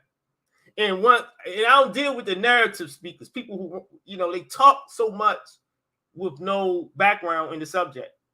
So I'm just telling Dr. Issa is that it's the choice of words that is being used, because in linguistics, there are different types of cognates. You have to explain what are false friends, false cognates, potential cognates, and is numerous types. So if they would have said this, I'm in, and I'm whatever, that it also, that is pseudo, because it's no vowels in these systems, man. It's no vowels in these systems. These transliteration systems is a lot of different types of them. In one system, they may say it's a vowel. In one system, they say it's a consonant. We don't know what it is concerning these systems. The one thing we do know is that we have Coptic, and we can verify it with living languages like Champollion did. That's what Champollion did. He verified things with Coptic. Okay. As far as looking at the data, now let's go here to see my point, right? You see this? See this? Look. Consequently, this study establishes that the words amen, you see how there's a vowel there. I have an issue with that. There is no E vowel. That's a Hebrew insertion. Everyone knows that. You read all of the Egyptological grammar books, they insert the Hebrew E in between the consonants. The so-called, we don't even know if they're the real consonants. See that? Because Metanetia is a dead language. It has to be reconstructed. So anyone who knows linguistics know that Metanetia is a dead language, and we don't know nothing about it concerning that. We only know the grammar because from Coptic. Coptic is the final stage, and also the Rosetta Stone, etc. We have other documents that can help us assist with it, right? But if you say, consequently, this study establishes that the word amen, he has a E, a vowel. Amun, another vowel, U, in between, a. Which one is it? Are cognates. So all of these words with different vowel sounds are cognate with the word emin. So I agree that amen could be a sub-Saharan African deity, and that they did attach certain things to names. But when we're digging into saying that these things are cognate, that is a lot you have to do to prove a cognate. You can't just say cognate, or you have to say, Professor Issa, okay, I borrowed the term cognate from linguistics, because you can borrow nomenclature from other studies and use it, but you have to make that clear in your paper that I am borrowing this term cognate, but I'm not using it as linguists use it, because if you don't explain it when a historical linguistic reads your text, they get confused. You have to let people know or put a footnote that, look, I'm saying cognate, but I'm not saying it is the same way that linguists say genetic. A lot of geneticists that are not skilled in linguistics, they get mad at me sometimes on my Facebook page, Brother Afro Styley, right? Because I use genetic relationship between languages. So they thinking I'm speaking about genetics. In all historical linguistic texts, we use the term genetic, and this is historical linguistics and a comparative study of African languages. We use genetic, and we say that we borrowed that. We make it clear that we borrowed that term, so people won't get confused who actually study genetics. That wasn't made clear. You're using the term cognate as if these two words are cognate, which I don't doubt they probably are cognate.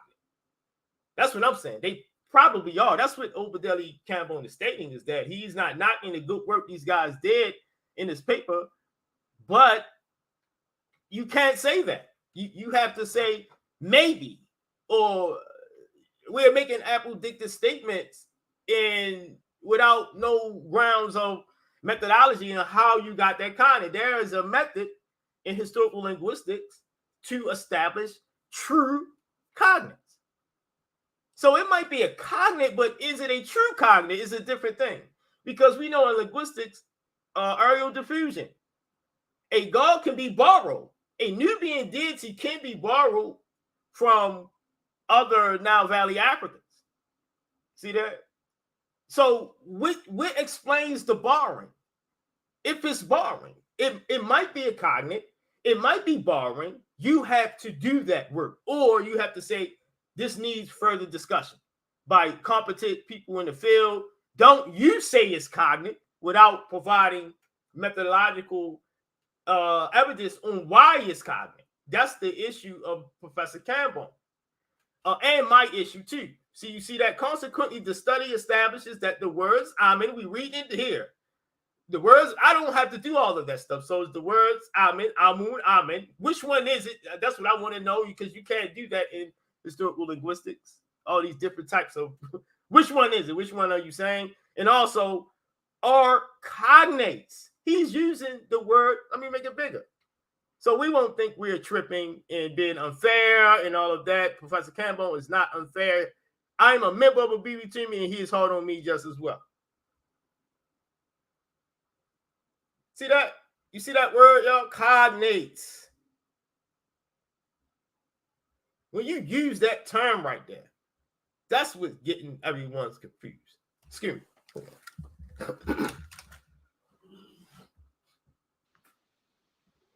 Bear with us, brothers and sisters. Our brother will be right back. Yeah, I'm good. I'm good.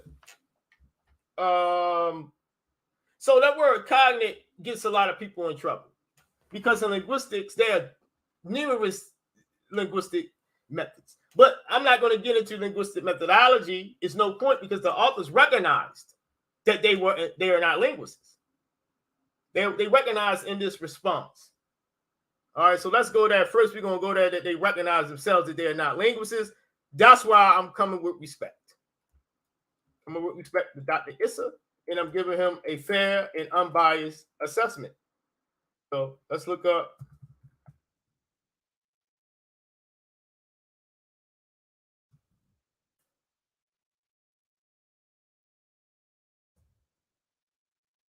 All right.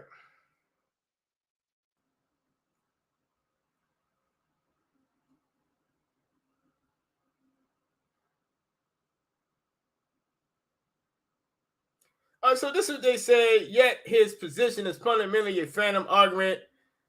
No, it's not a phantom argument. You said that the words are cognate. You have to prove that they are cognate. That's all he's saying. All right. Another thing you see here, situating the word imen. You see how this don't have no vowels? He's using all different types of consonants. Some can argue that this is a J, right? Depending on what transliterations we use. So everyone doesn't transliterate this as an I. Some the German scholars translated with a J. That transliteration system, they will have a J instead of an I. So you will have to reconstruct this first before any type of comparative analysis can be made in our field of historical linguistics. We do not compare transliteration systems that are being represented by dead languages to living languages. That's not the comparative method. Anyone doing that, yes, will be, if you submit your work, will be considered pseudo. That's for Medu-Neter. This has to have a star form next to it, an asterisk, and it has to be reconstructed. As I was, as Professor Kambon said, Dr. Richetti teaches that. Every scholar teaches who has elite level understanding of linguistics. All right.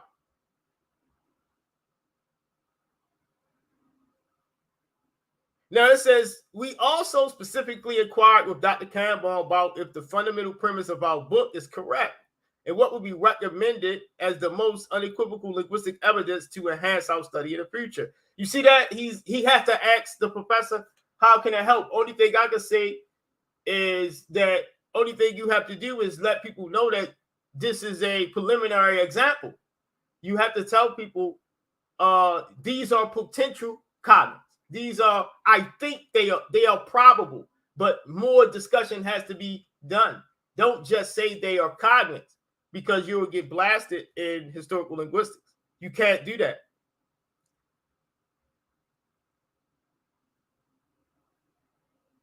All right, let's go. Again, you see this? I mean, this is where I mean about no methodology. Is none. He's just saying I'm in, I mean, and I'm on. He's using capital A now. First it was an I. Now, as he's using English, he's using a. Which one is it? We don't know. You understand? One I, some use a J, now is a capital A. More confusion. Egyptian itself has to be reconstructed for any type of comparative analysis to take place. So it says, in Akan culture is a linguistic derivative. Now, where's the evidence of that? As a linguist, I'm someone who works in the field, so a person can't say that I'm doing this under being biased. What I'm saying is, if it's a Akan culture, how is Akan culture a linguistic derivative? You see what I mean, people? In linguistics, we are trained to pay attention to detail. How can your culture be a linguistic derivative? How? Can someone build on that and answer how can a culture be a linguistic derivative? If we're talking about linguistics, right? We're not speaking about cultural elements here. We're speaking specifically about linguistics. How can culture be a linguistic derivative? So it's things like this that you can't mix. Culture, genetics, these other fields, anthropology, archaeology, with linguistics. Linguistics is its own field. The problem is that we try to compare. We are smashing everything together, and it's not scientific. So in this response, he provided no proof for Amen in Akan culture is a linguistic derivative. How can you prove culture is a linguistic derivative of the ancient Egyptian language? That doesn't make sense. How? Now, if you say it's cultural borrowings from Kemet and Akan, I can understand it as a link. Yes, they are borrowings with the languages of Kemet and Ghana. You have words that's from Egypt that's borrowed into words of the so-called Niger-Congo languages. Everyone knows this. This was known back then in the 80s. I mean, before then. That's why Greenberg created Afro-Asiatic. He added African languages to the Afro-Asiatic branch. Some of those languages are spoken in the Niger-Congo, so-called Niger-Congo region. Get my point? So what are we doing here? This is no method. So it's not a disrespect either. It's just, as a linguist, what are you doing? I don't understand. It's no method. So that's all. It's no one's disrespecting nobody, I don't think. Right? And it is for this reason that we describe Dr. Campbell's criticism, although constructive in terms insinuating the need for appropriate linguistic methods. Then he say as a phantom argument. That's all that's being said. No, that's that's why I say this wouldn't even pass a peer review. All right. Then he says this. Old Kwame Ose's original pamphlet is not a perfect or exhaustive, and he does not commit methodological errors. He does commit methodological errors regarding linguistics. You see my point. So there we can all agree it's errors. Why you don't even got to respond back? If Dr. Campbell is telling you you have errors in a peer review, man, and you actually say yes, it's errors, where are we going? Why are we emotional about this? We could, like you said in the paper, of coming together, but we don't want to build with each other.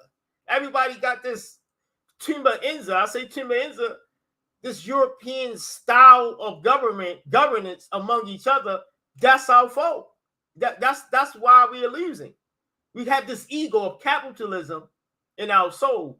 And I'm not saying everything is about money and all of that for everybody. I'm just saying that the way we are in competition with each other, that type of system came from like a Europeanized type of system of government of structure, economic structure, where their structures are more capitalistic. They have a lot of different structures that, due to the environment, those systems evolving over there.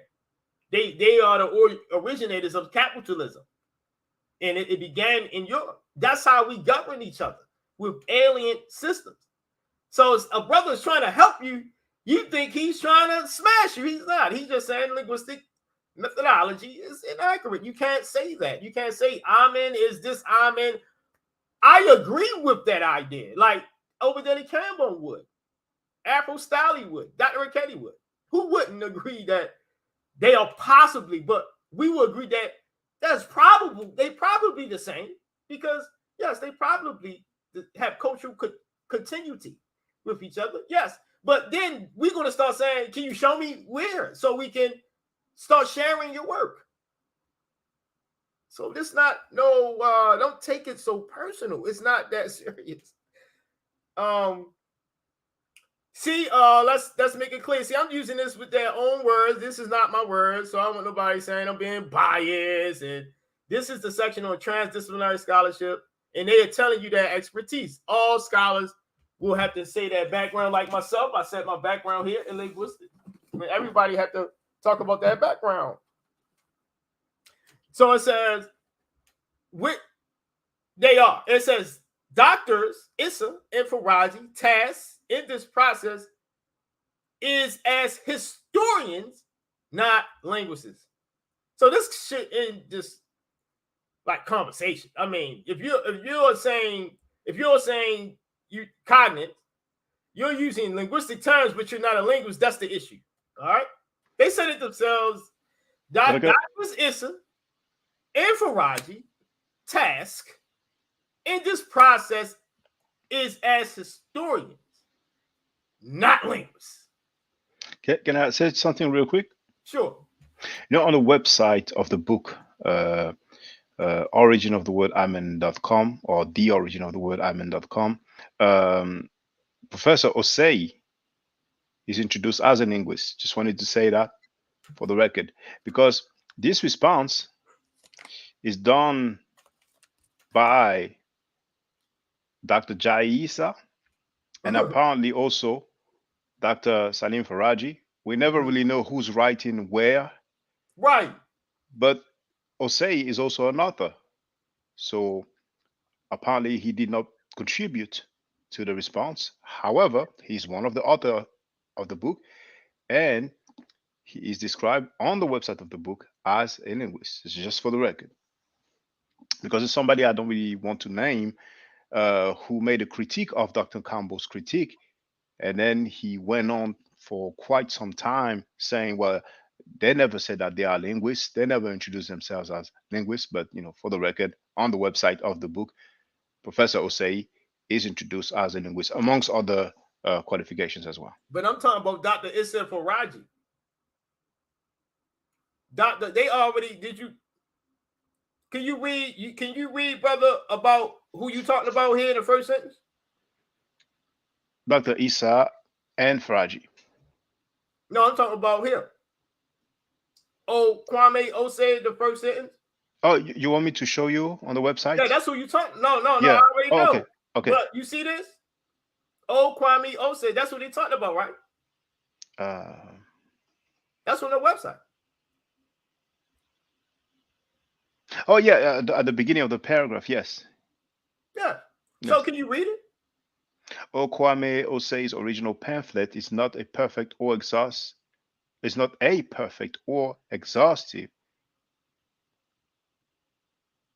and he does commit methodological errors regarding linguistics. So case closed, right? Did I say that? Did you say that? No. Even though he's a linguist, he commit errors. That is what they said. I don't understand why the bashing is, and they're agreeing with everything David Kambon, Professor Kambon is stating. It's weird. It's just emotionalism. Yeah, I agree with you, because when Dr. Jahi Issa came on my platform, I think twice I was trying to tell him, well, I actually told him, but even yourself in your response to Dr. Kambon, you said that you made some errors. He was like, nah, and then he will go on the stuff. So I agree with you. Themselves, whoever wrote that response, apparently Dr. Jahi Issa and Dr. Salim Faraji, they both admitted that there was some mistakes. So, it's not the end of the world. It shouldn't be it's not our fault. We are looking at their response, and this is a linguist. Linguists are not exempt from doing crappy work. Look at Greenberg. People act like Greenberg is a top bipper in all of this here. He top bipping. Greenberg. I don't dislike Greenberg. Greenberg is excellent. Actually, the multilateral comparative analysis is a great tool for probing languages, but we don't use that for genetically relating languages. So why would I use multilateral comparative analysis to relate languages? So Greenberg was a boss with this, man. So he wasn't no little boy, and he made grave errors. What linguists don't make errors? So, even though he's a linguist, mean nothing. They already admitted methodologically errors. So my thing is, why couldn't those errors be expressed? It should be, that's unbiased. Like if I write a paper, I'm going to tell you the good points, and then I'm going to say the bad points and limitations of my paper, like the comparative method. They are good points of the comparative method, and also there are points where we need upgrading with the comparative method. It's unbiased. So that's being unbiased. Let us know the methodological errors. Don't just say, oh, now it was errors. You put that in your paper. All of the errors, you publish your paper, put it in all of the errors to let scholars know a discussion. You don't say cognate. That's not what you say. And we about to look up why you don't say cognates. And I'm going to look it up. I ain't even going to go to Britannica. I'm not going to go to I'm going to go to a historical linguistic textbook to show people, just because you have words that look alike, like you have Hawaiian, you have words in Hawaiian, and you have words in English that looks alike, mean the same. That don't mean they are derived from the same source. When you say the word cognate is you already established this with systematic sound correspondences. And you did that rigorous work of reconstructing Medu Nature.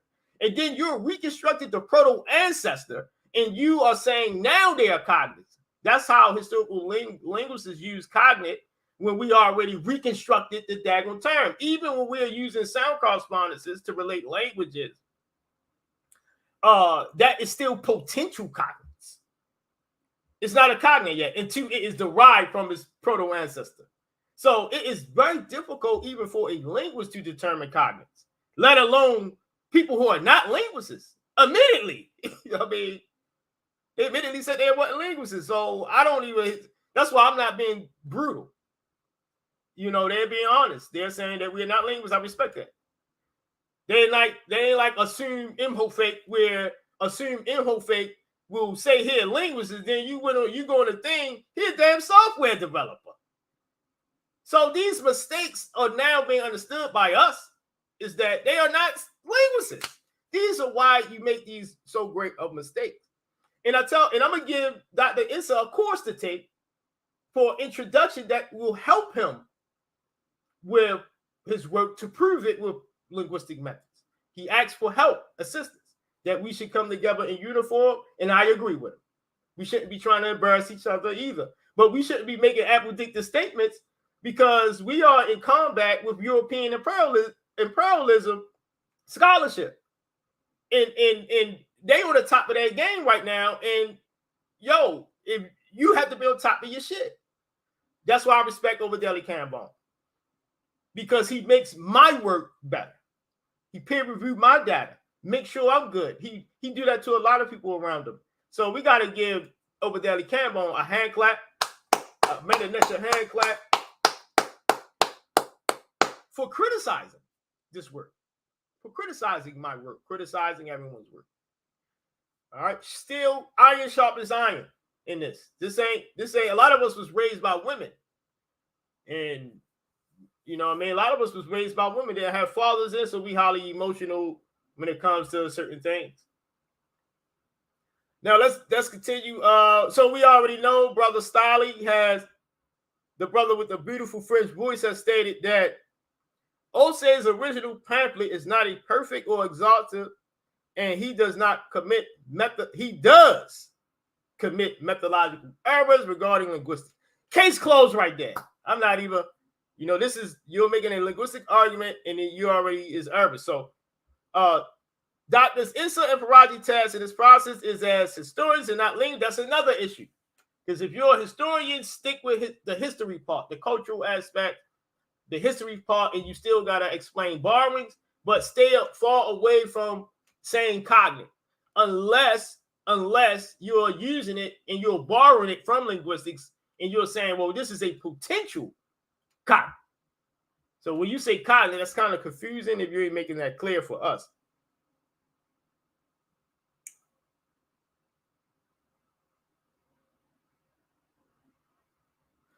All right. This is also good to read. Dr. Issa, throughout his academic career and extensive travel in numerous countries in Africa over a 25-year period, has never represented himself as a specialist in historical and comparative linguistics. See that?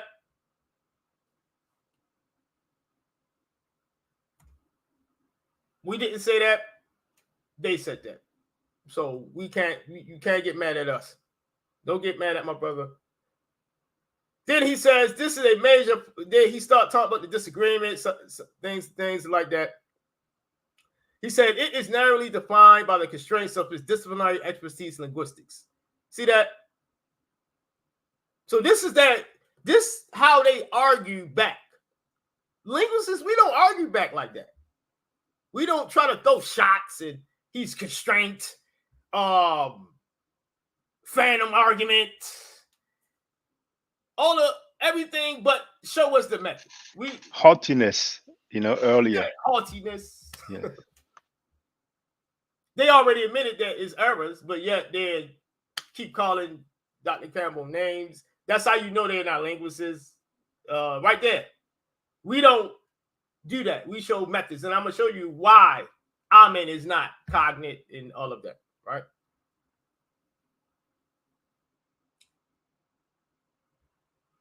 He said the content of Dr. Campbell's review is 22 pages. He devotes 10 pages to analyzing and exposing the linguistic errors of our discussion of means and norma, and another 2 pages dedicated to one of our glossary issues entitled Aiming Them Kings. Why does Dr. Campbell spend at least 50% of the review critiquing a discussion that only amounts to about 2.5 pages in a book that is nearly 90 pages? Easy, because your method. He is only criticizing method. That's it. It don't have to be a lot of pages. Also, as a professor, you should know about Occam's razor. Occam's razor is a principle that scholars use to consolidate their thoughts into a smaller version for people who are non-specialists, and just to have a smaller read. we don't need to do all of these pages on something that you can say in 2 words, which is your method is wrong. And this is why your method is wrong. All right. Also, he admitted to methodological errors. That's why he did it. I mean, linguistic errors. That's why he's a linguist. He's going to correct you on your errors, right? So we're about to go down, and Privacy give him. I would like people to see that this is no beef, because his critic, although valid, see that? What that mean? We don't even have is to. correct. What that mean, brother Apple Style? His critic His critic is correct. It's accurate. Accurate. Did somebody touch on that? I mean, we need to touch on that, man, because he didn't say his critic was wrong. He said his critic is valid.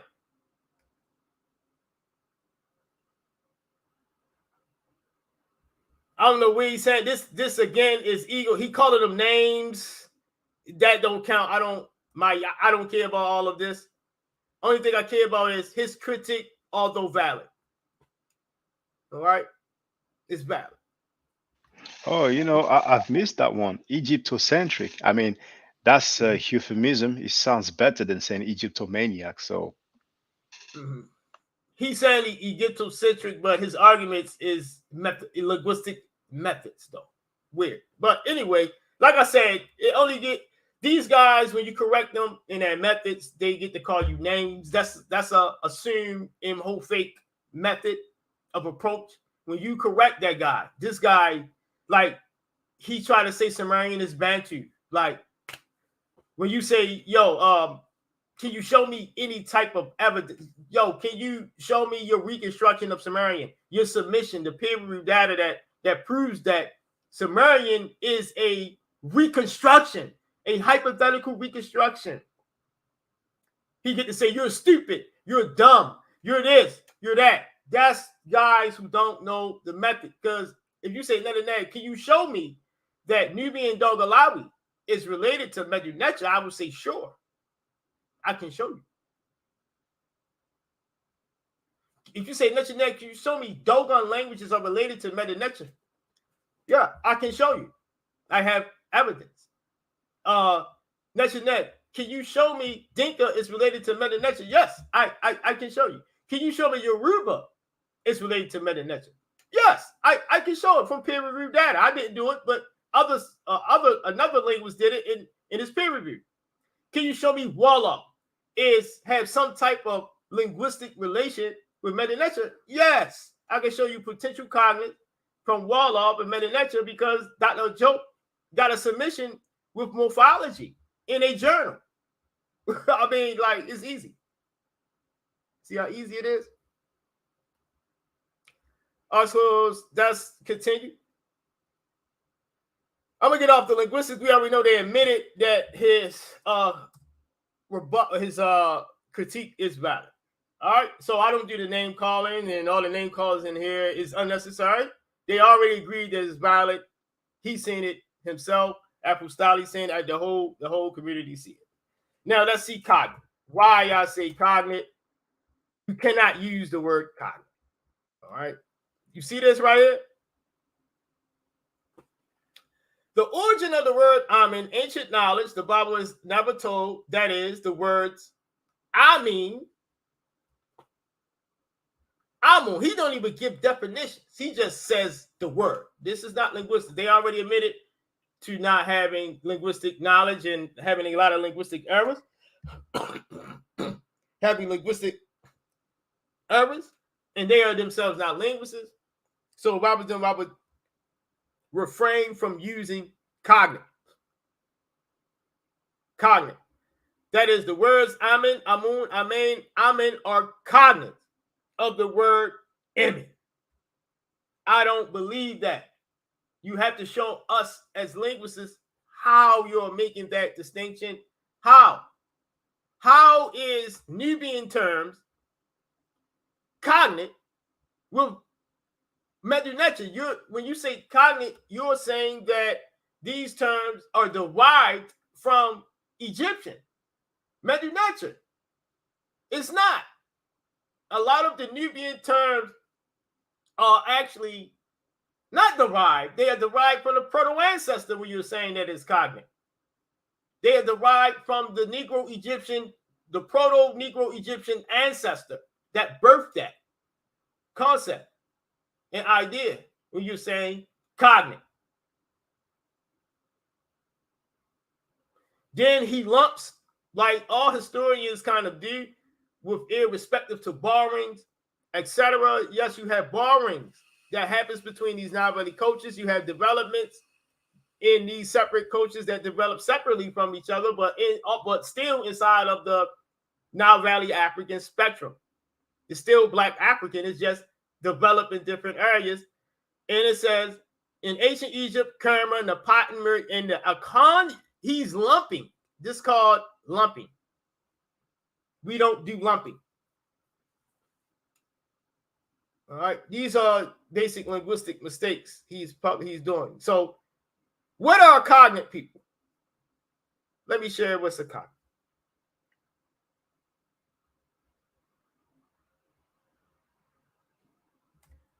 All right, we're going to look up. I'm going to go to Wikipedia. I don't have to go to Wikipedia, y'all.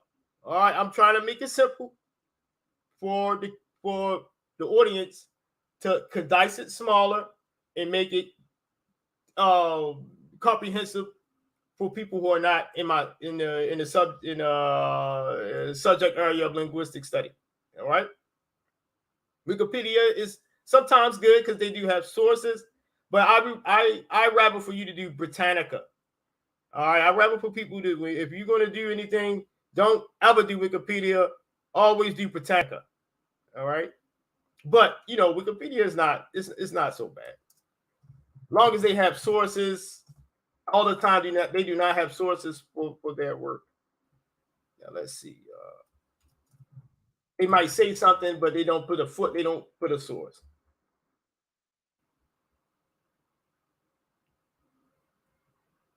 All right, so as I stated, Wikipedia, I go to Wikipedia as the last option. This is for beginners. And I know y'all are beginner. Not everyone, but majority. See, this is a cognate. When you say cognate or cognate, you got to prove some things. But y'all already admitted that Dr. Kambon, his criticisms were valid. You already admitted you're not a linguist. The linguists that work with y'all committed errors. We got this time. We got this information. It's not like Dr. Kambon just came out of the blue, got one day and said, "I'm going to critic Dr. Faraji's book today." Just all the stuff that guy does, Dr. Kambon, man. He's building all type of institutions in Africa.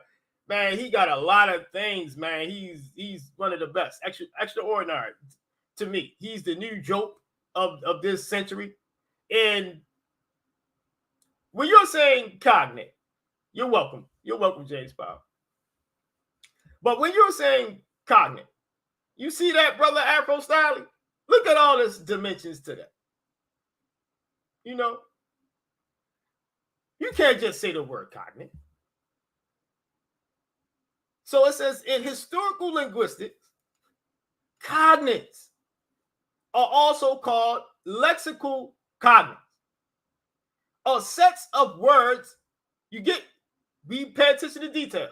Sets, not one word.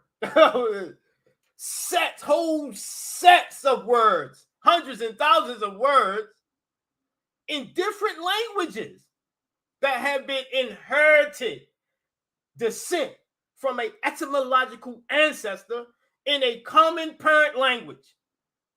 The common parent language is the proto-phase, is the parent language that birthed it. That is a cognate. When was this developed in that paper? Where is this methodology? Was the cognate established, or did you say they were cognates? See, this is why I say that you have to teach, get a competent linguist to help you with your studies. I would have helped you a lot because I would have just strictly said it's not a cognitive. That's all I would have said, and then I would leave that area of study alone. It says, because language change can have very radical effects on both the sound and meaning of a word, meaning when time goes on, words that appear to look like cognates that are similar, they start to look dissimilar. So cognates does not go by lookalikes, resemblance. This word looks like this word, or this word looks like this word. For example, the English word bat, B-A-T, like baseball bat, and then you have an English word bat, a flying bat. Those two words are some type of, can be represented by homonymic expression. Homonyms are words that look the same, and sometimes the case can mean the same, but they are in fact not the same. So you will have bat and bat, but they are derived from two totally different types of proto-origins in the Indo-European language family. They look just alike. So this is what we are saying, is that you can't say amen and imen are the same because they look alike. You have to, even if it's cultural evidence, because borrowing can take place between cultures. Cognate mean blood relative. That's what it means. So if you're using the word cognate as blood relative that is outside of the linguistic scope, you have to make that known so you won't get attacked. Cognates may not be obvious, meaning they don't have to look alike. They can look totally different. And often it takes rigorous study of historical sources and the application of the comparative method to establish whether lexemes are cognate or not. Now let's go back to the paper and see if any type of, you remember it says, often it takes rigorous study of historical sources and the application of the comparative method to establish whether lexemes are cognate or not. That's how we establish whether terms are cognate or terms are cognate. Like if you say Ra is a volcano, right? You see this, watch this. You say Ra, that open mouth part is a volcano. Or one may say Ra is a spaceship. It's shaped just like a spaceship, a UAP. So one pseudo over here may say, yeah, no, Ra is a spaceship for a fact.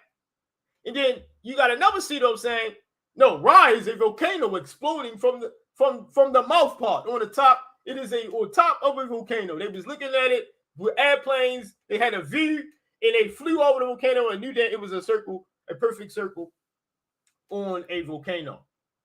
So what I would say is, okay, we have to do the etymology of that term. The cognates will teach you the etymology of a term. Because if they are related, they will have different connected semantic categories in each of the cognates to find out whether it was a volcano or to find out whether it is a spaceship. See? So when you're saying cognates, you have to prove a lot of things.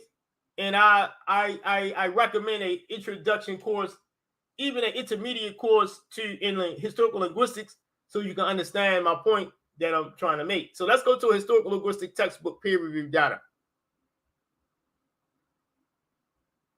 And I'm gonna go to a methodology book that all historical linguists use called Language Classification, History, and Methods. And Methods. All right. The reason why we ain't on Dr. Issa's no more because they didn't demonstrate why these things are cognate. So I can't stay on that page. I have to go, to another source. They even said everything we needed to know, but not to keep honing in on that. So let's borrow this text. This is by Campbell Live 2008. This is a very excellent text.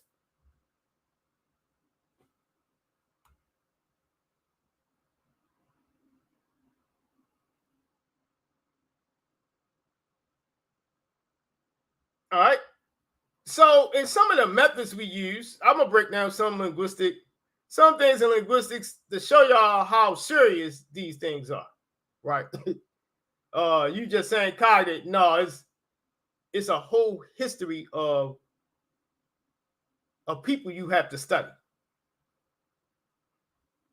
But anyway, I'm see, this is what I mean. Linguistics, it'll take hours and hours and hours and hours, right?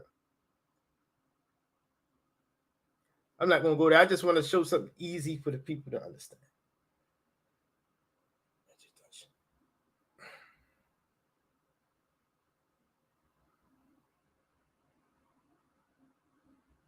All right.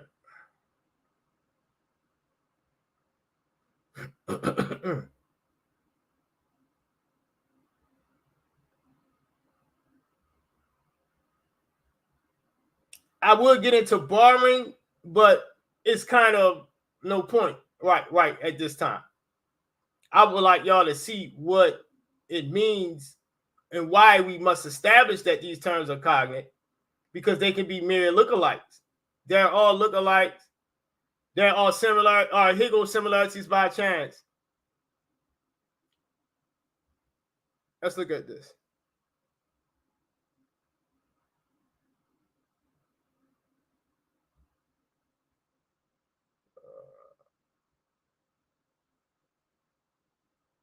All right. The manner in which comparisons are present can encourage the appearance of greater phonetic similarities in putative cognate sets. Remember, putative mean in linguistics, we are trained to pay attention to detail. So when we say putative, we're not saying it's apodictic. Like when these are only putative. Like, putative doesn't necessarily mean apodictic. This is super correct. Putative. Though by accident. This happens when forms are compared in a chain where not all are equally similar to one another, but they are ordered visually to suggest greater similarity. When in a potential cognate set, say 3 forms are compared from 3 languages. See that? F1 compared to L1, F2, L2, F3. One frequently notices that each neighboring pair in the comparison set is arranged to exhibit the most similarities, but as one goes along the chain, forms at the extremes may bear little or no resemblance.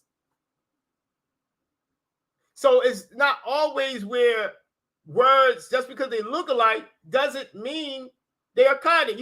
This is saying that words can be a putative cognate even though they don't look alike. They're not similar. See, a lot of pseudo-linguists fail on that. Non-cognates. All right. Now, what is a non-cognate? Often unrelated forms from related languages. See that? Often. Sorry, I'll try to fix this. It says often. What are non-cognates? See, this is linguistics. I have read over 20 historical linguistic textbooks. Often unrelated forms from related languages joined together in the belief. See that? Belief that they might be cognates are then compared with further with forms from other language families as evidence for even more distant relationships. However, if the forms are not even cognates within their own family, any further comparison with forms from languages outside the family is untrustworthy. Cases from Olson's well-known Chapaya Mayan hypothesis illustrate the difficulty. And he's showing you how difficult to be born. Actually, from Proto-Mayan, there is Proto-Zotilian, Ayan, to live, to be born, is not cognate with Ya. Actually, Ya, pain of the other Mayan languages listed in this set, though its inclusion makes Mayan seem phonetically more like Chapaya, Ayin, to hurt. Yucatec Maya Kowtoon, extended rock is compared to non-cognate shun, rock, cave in other Mayan language. The true Yucatec cognate will have been Cheyenne, well, from Proto-Mayan Cheyenne, rock. You see how they're reconstructing. They're saying that these terms are cognate. This term Cheyenne is cognate because it's derived from a Proto-Mayan ancestor. See? That's how you determine cognate.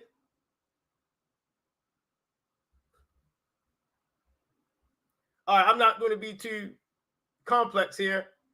Let's see.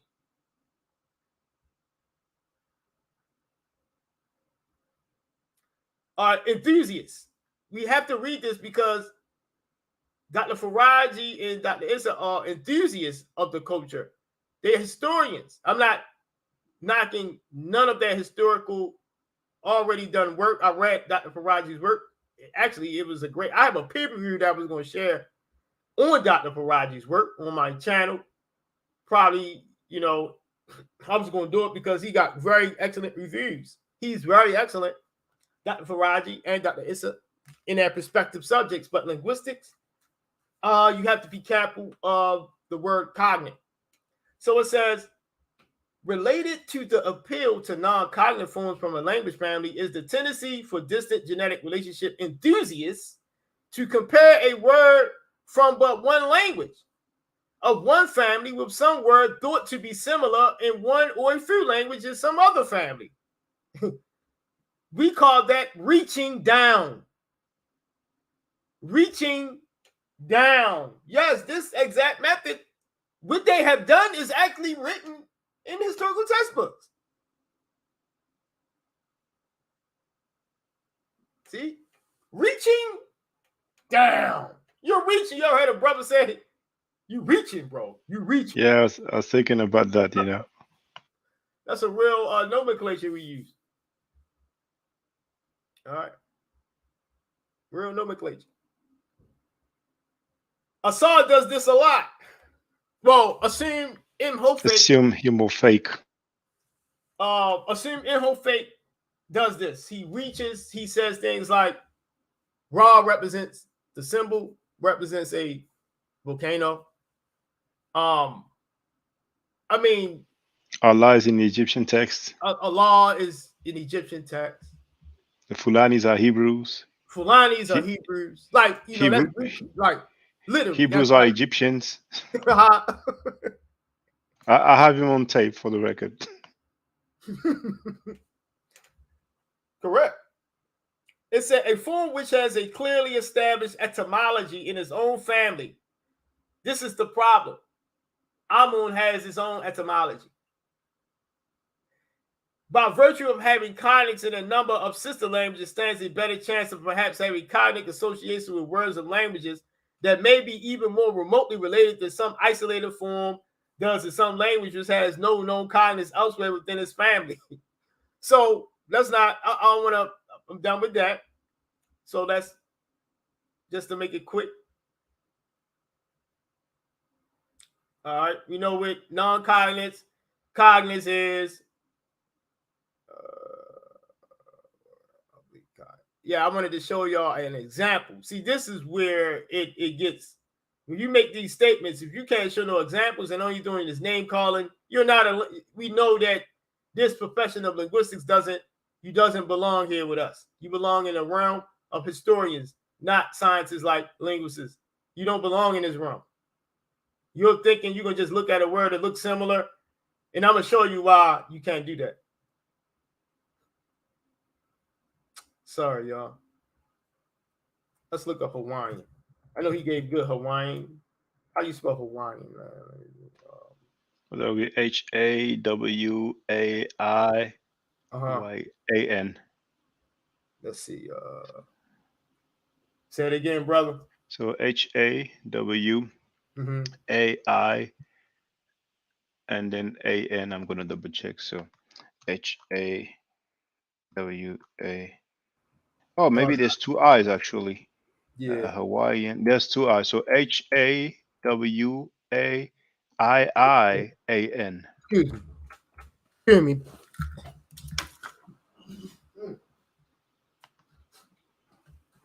Got a little chest cold. Oh, no worry. It's all good. Mm. All right, I'll find it. I don't want to be searching through here too long, like that. That don't look good on a thing. Let me see. Take your time. Um, No rush. I just want to show how words can just look alike, resemble Hmm. each other. It doesn't mean that's why Dr. Kambon is only saying, yo, I will support you. It's just your idea is probably good, your narrative, but your method, you have to show us why they are cognate, etc.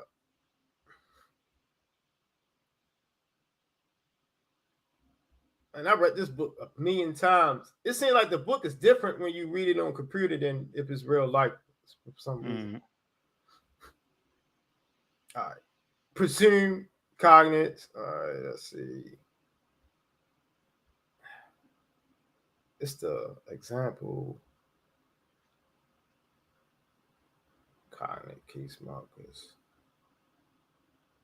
All right, I know okay, these are different methods. All right, so lexical comparisons. Y'all should take this book just to read about this section here. How to show languages are related. All right, this is a very important section, and it shows you how languages are related. How to do that particular method is a method that we have to do. Not going to get into all of it, but we do lexical comparisons. But the formula of lexical comparisons is what? Basic vocabulary, because if we're looking at a cultural aspect of language, languages are broken down in two types of word lists. Words. You have cultural words and basic words. Why do we don't use cultural words? We don't use cultural words because cultural words are easily borrowed. When two cultures come together, they go through what we call aerial diffusion. Aerial diffusion consists of different types of reasons why other cultures will borrow: warfare, force, slavery, adopting others' religion, trade. There are numerous factors to aerial diffusion of why two cultures will come together and they will have similar items, similar gods and deities. But to prove they are related is they are cognate. As I show y'all, cognate is very complex and it's difficult to establish cognates between these languages using these methods. So we use basic vocabulary because basic vocabulary with a borrowability scale, we have what we call borrowability scales. What spectrum of words can be borrowed faster, quicker, and easier than others? We know that basic vocabulary is very difficult. It also be borrowed. Basic vocabulary is borrowed, but not at the frequency, at a low frequency, not at a frequency as cultural vocabulary. When you go to cultural vocabulary, that is borrowed at a very high frequency than the borrowability scale for basic vocabulary items. Basic vocabulary items are like the mouth, eyeballs, even though they can be borrowed, but only in very low frequency. See, so this is how we discern what is a cognate from what is a lookalike, because we deal with the basic vocabulary, as this method is saying. Oh, there's another method called glottal chronology, which is used for dating and things of that.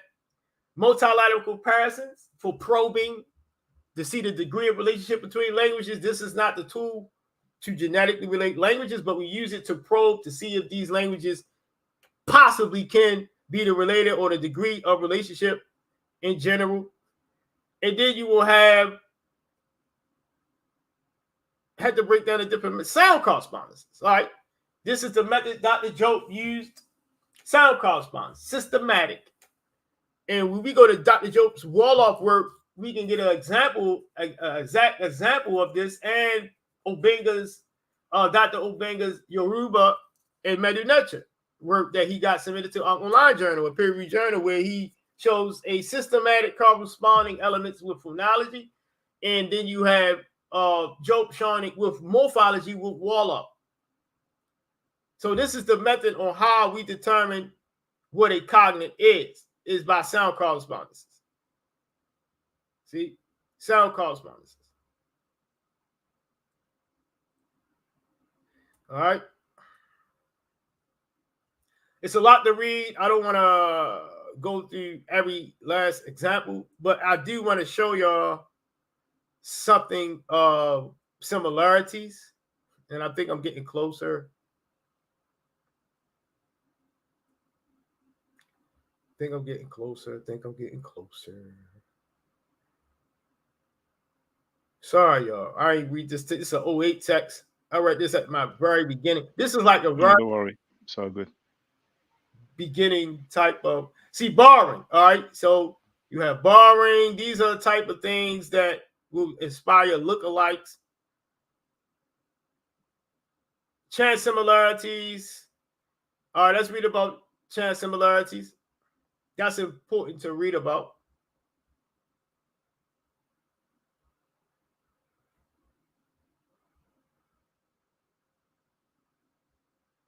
All right, let's read some chance similarities. Chance accident, mentioned several times already, is another possible explanation for similarities in compared languages. Remember, there are numerous linguistic explanations to why words are similar.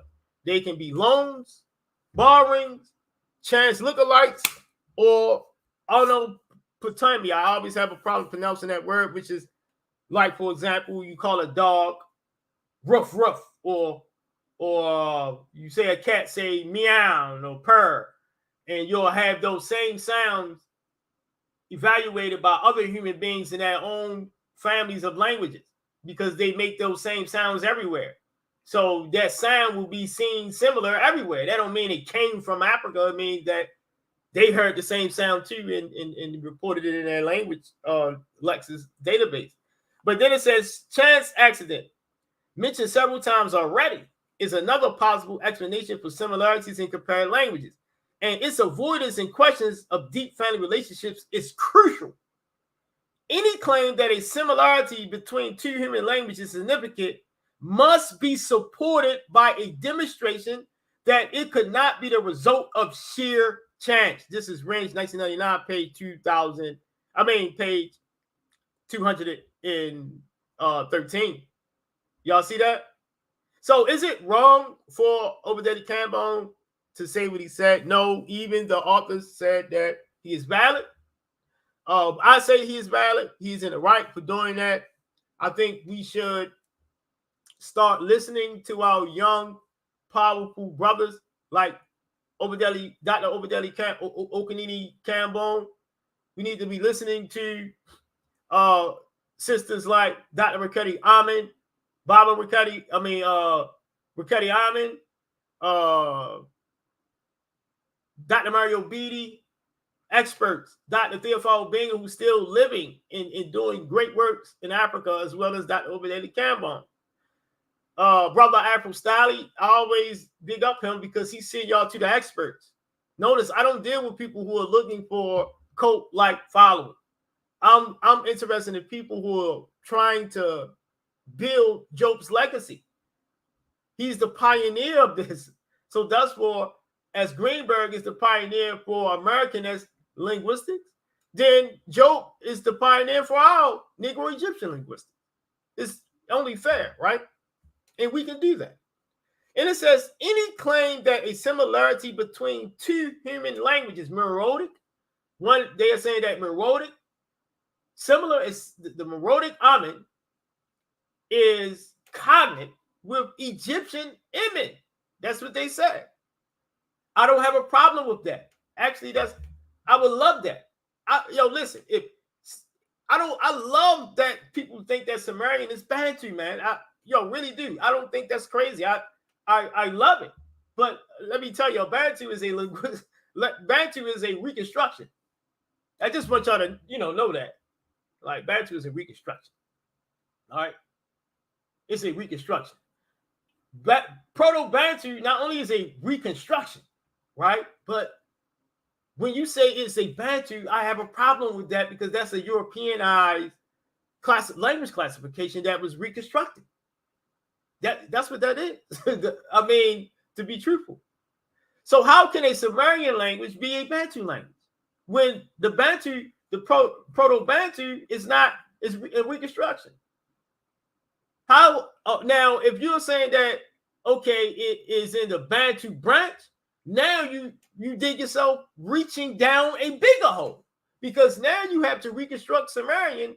Then you got to compare it with all of the Bantu languages to prove that it is derived from its common ancestor, a Proto-Bantu common ancestor. Demonstration. We here assume Imhotep used that out of context of demonstration. That's not, you don't just demonstrate on YouTube. It says it here. Any claim that a similarity between two human languages is significant, it must be supported by a demonstration that it could not be the result of sheer chance. So let's go back to that paper and see if that demonstration was done. That's funny. Earlier you mentioned the cat and the sound, meow, and you might know that word, but in Medu nature, the word for cat is actually miu, which is very similar to our meow when it comes to the sound, or onomatope, like we say.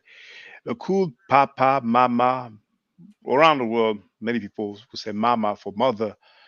Could it be an example of that? Yes, you're correct. You're correct. That's why I say what you're saying is absolutely correct. If you can pronounce that for me, that word again. I always have a problem pronouncing that word. Ometopia. Onomatope. I'm not sure. I want to see if you pronounce it, if you spell the same in English, but in French we pronounce it onomatope. Onomatope and onomatope. That's a linguistic term. Oh, okay. So in English you call it onomatopoe. Well, I'm not sure how you pronounce it exactly. Oh, there's just the sound. Onomatopoeia. Onomatopoeia. Yes. Onomatopoeia, as you're explaining, causes words to look alike in different languages that are related, and people are thinking that these things are cognate. When you say cognate, man, you're saying that these are derived from the same proto-ancestor. Yo, you got a lot of work to do, especially if you're saying Muriotic. Muriotic is not well. Muriotic has issues and not well studied. Muriotic is need new studies and field research and things of that nature to it. That's not apodictic yet. Muriotic languages and stuff like that, they didn't fully translate Muriotic yet to even compare it. So you gotta, put in more work with Muriotic itself before we begin to say what is cognate and what is not cognate, and what phase of Muriotic. There are different phases. So, it's that's why they got in trouble with it, because as you stated, English, we say mama and bamo, or ma. And I bet you in French language, I bet you in any African language, they might say the same thing, ma, pa, because when a baby Google and goggling, mama, ba, ba, they make these sounds with forms on that word. It seems to be similar, but these are its own developed sounds coming from the sounds of animals. So you hear purr, you hear meow, you hear that because that's what the cat makes, and you say in Medu nature mew, but then you look into an Indo-European language which is not related scientifically to the Medu nature languages, and you'll see the same similarities. That doesn't mean they are cognate. This is what Dr. Kambon is saying, chance similarities. This is what this is saying, that if you're saying these terms are MN and MN is, and all of this is cognate, then where's your demonstration? You got to have a linguistic demonstration to prove with cognate sets, not one cognate, but a whole set of sound correspondences with hundreds of words, thousands even. So, man, it's a lot of research you have to do. I think that they should have said that it needed further discussion, and if future linguists in the future can prove that, that will be good for our study. And that would have been that would have been the end of the argument.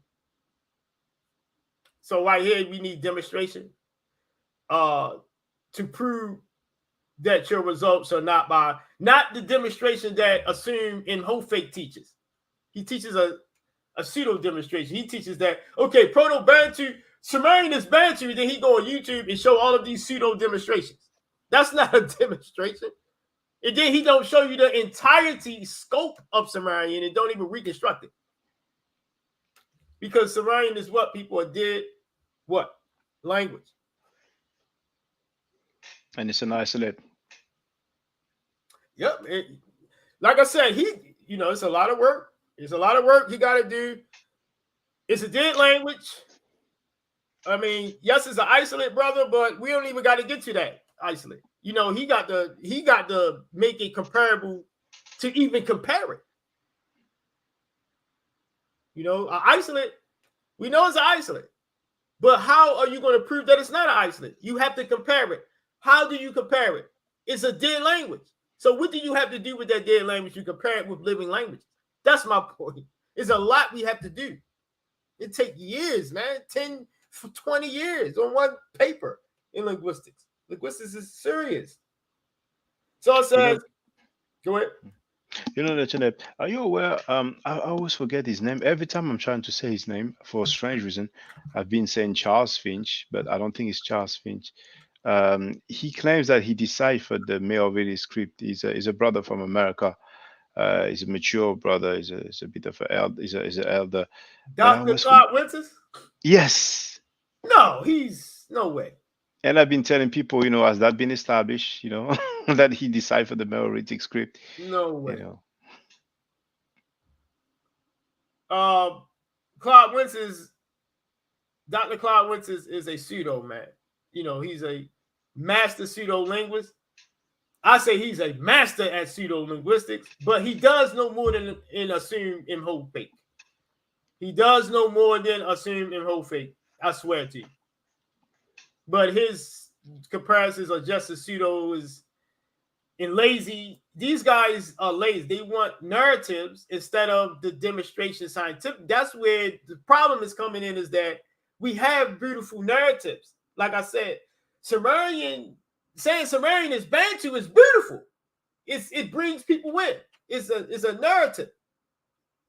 But the demonstration of proving that these is a genetically related language to African language has not been demonstrated in any peer review system in the world. Probably on YouTube, but that don't count. YouTube don't count. But Dr. Clark Winters is a pseudo-linguist, but he knows more linguistics than Assume Imhotep. But yes, he's a pseudo-linguist. He did not decipher anything. I don't know if he was, smoking good weed, or I'm not sure, man. Some of these guys may got some good marijuana where they at. They sometimes may be drunk or something like that, and just want to, I be feel like doing it, because I be wanting attention, like every other human. You might hear me say, I'll fool you, though. I have a title, Alien Technology. You be thinking I'm about to get into some pseudo stuff, and I'll bring you right to a peer review. So people ain't tricked by me no more. But these guys, they say things like Ra's a volcano, and they stick with it. And, I only can do but laugh. You know what I mean? Ra's a volcano, I laugh. It's funny. Sumerian is Bantu and black. I'll be laughing. It's funny to me. It's entertaining. I kind of like it. But when you're scientifically speaking, like the brother Afro Style, he's saying, no way, man. You ain't deciphering. If you decipher, think about it, brother. If a guy proved that, okay, Afro Style. People would have spoken about it. We would have, documentaries, articles, books about it. You'll get an award. Yeah. Hey, brother, if you prove that Sumerian is a Bantu language, your name will be in history.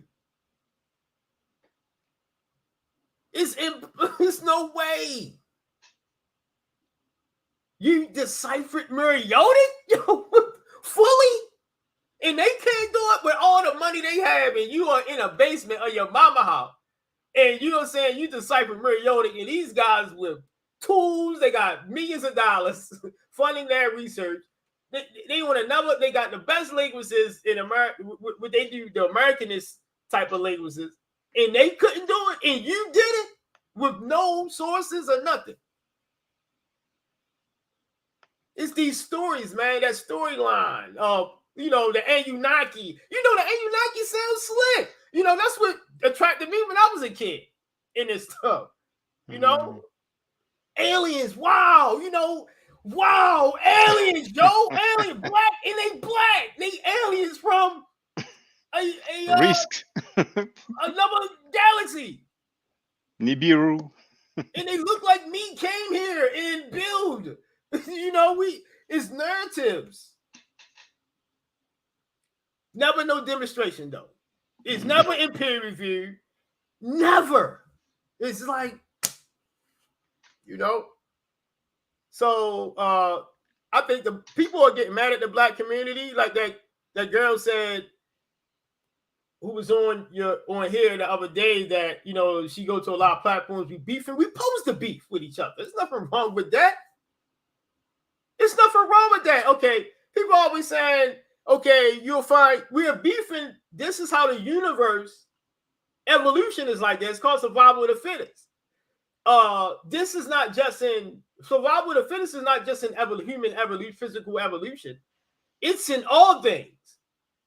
So pseudoisms is dying out. That's why it's a fight. It's a fight because pseudoisms among Africans, black Africans, are starting to be on a decline. So any idea that is an entity in itself, an idea from human beings, it will go through a phase where it's equal, and then it will be, once one start dying out, they will fight back. This is in everything we do in evolution.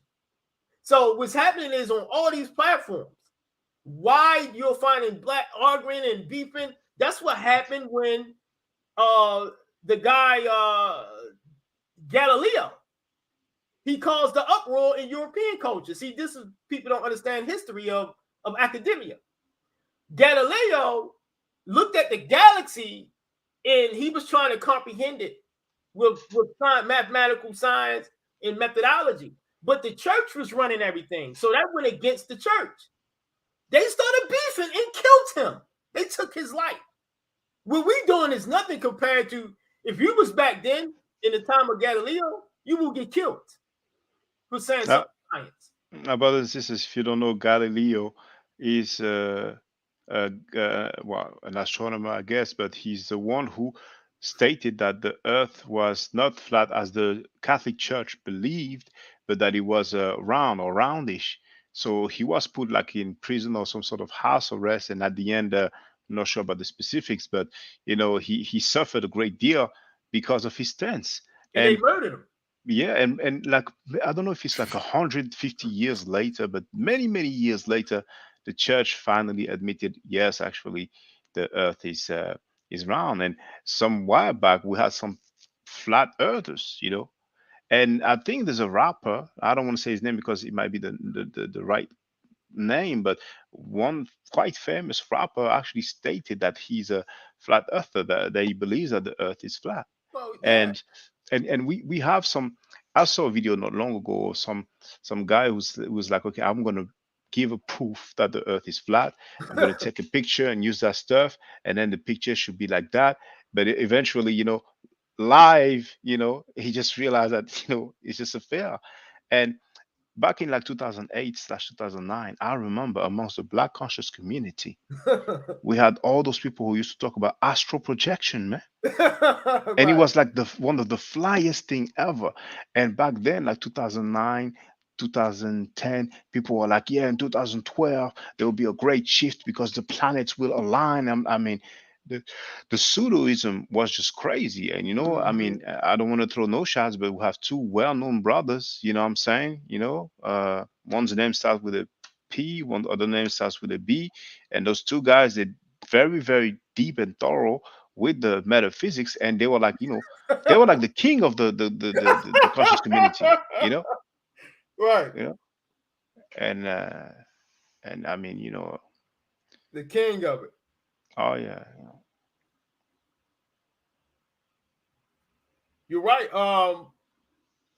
She was saying that on your show, which I disagree. That is a lot of it's supposed to be like that because this is science. Now, what's happening is the shift of being pseudo is starting to decline. They are fighting for their position. That's why you're seeing every platform we got combat pseudoisms, silly stuff. And we're now people are forcing people to be peer reviewed, which going to cost a lot more money declining from the pseudoism. And it's going to be a shift. And this is a good shift. I think these debates, these arguments will happen into the weakest party loses, which of course is going to be pseudoism. They are going to lose amongst the black community because they have no scientific evidence. So this is why you have it. It happened in and don't just try to blame and be biased as if only blacks did it. We are doing it the same way. At least we're not murdering each other for. At least we can come and argue. Europeans at one time, if a white woman come up with medicine to help them, they say she witchcraft. And they burn her at the stake. Kill her. So don't people wanna pick and choose when it comes to blacks, even our own, like as if we are animals or something savage. When this happens in all cultures, when a shift starts to happen with science, scientific breakthroughs and innovation, it changes communities. Our people came out of religion. We came out of a very difficult thing in the transatlantic slave trade that we went through. Not to mention the transatlantic, but before the transatlantic, we was enslaved, but with the Arabs and each other.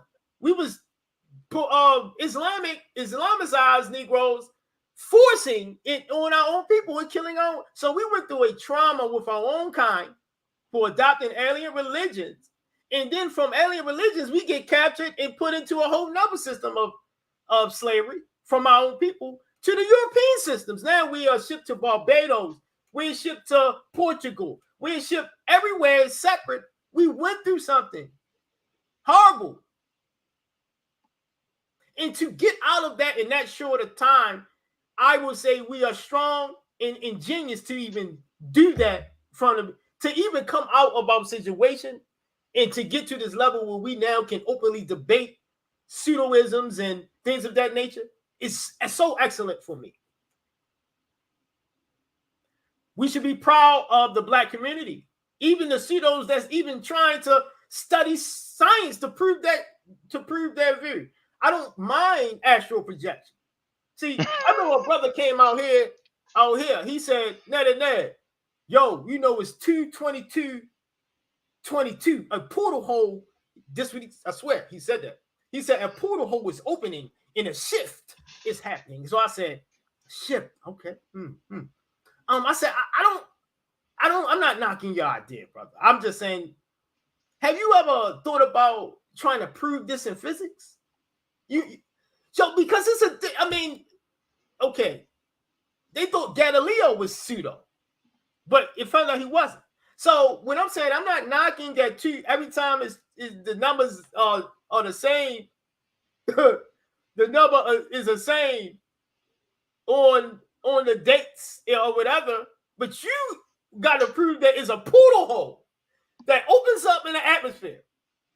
And why does it open up when it's all the numbers are 22222, but it doesn't open up when the numbers are not that? You have to scientifically prove that. So we are in a stage where of the black community where we are challenging ourselves, we're challenging those, and it's an honor to be amongst this. And brother, that's just another example, and that's just me. It's just an example coming from me. It's not Ned Neb statement.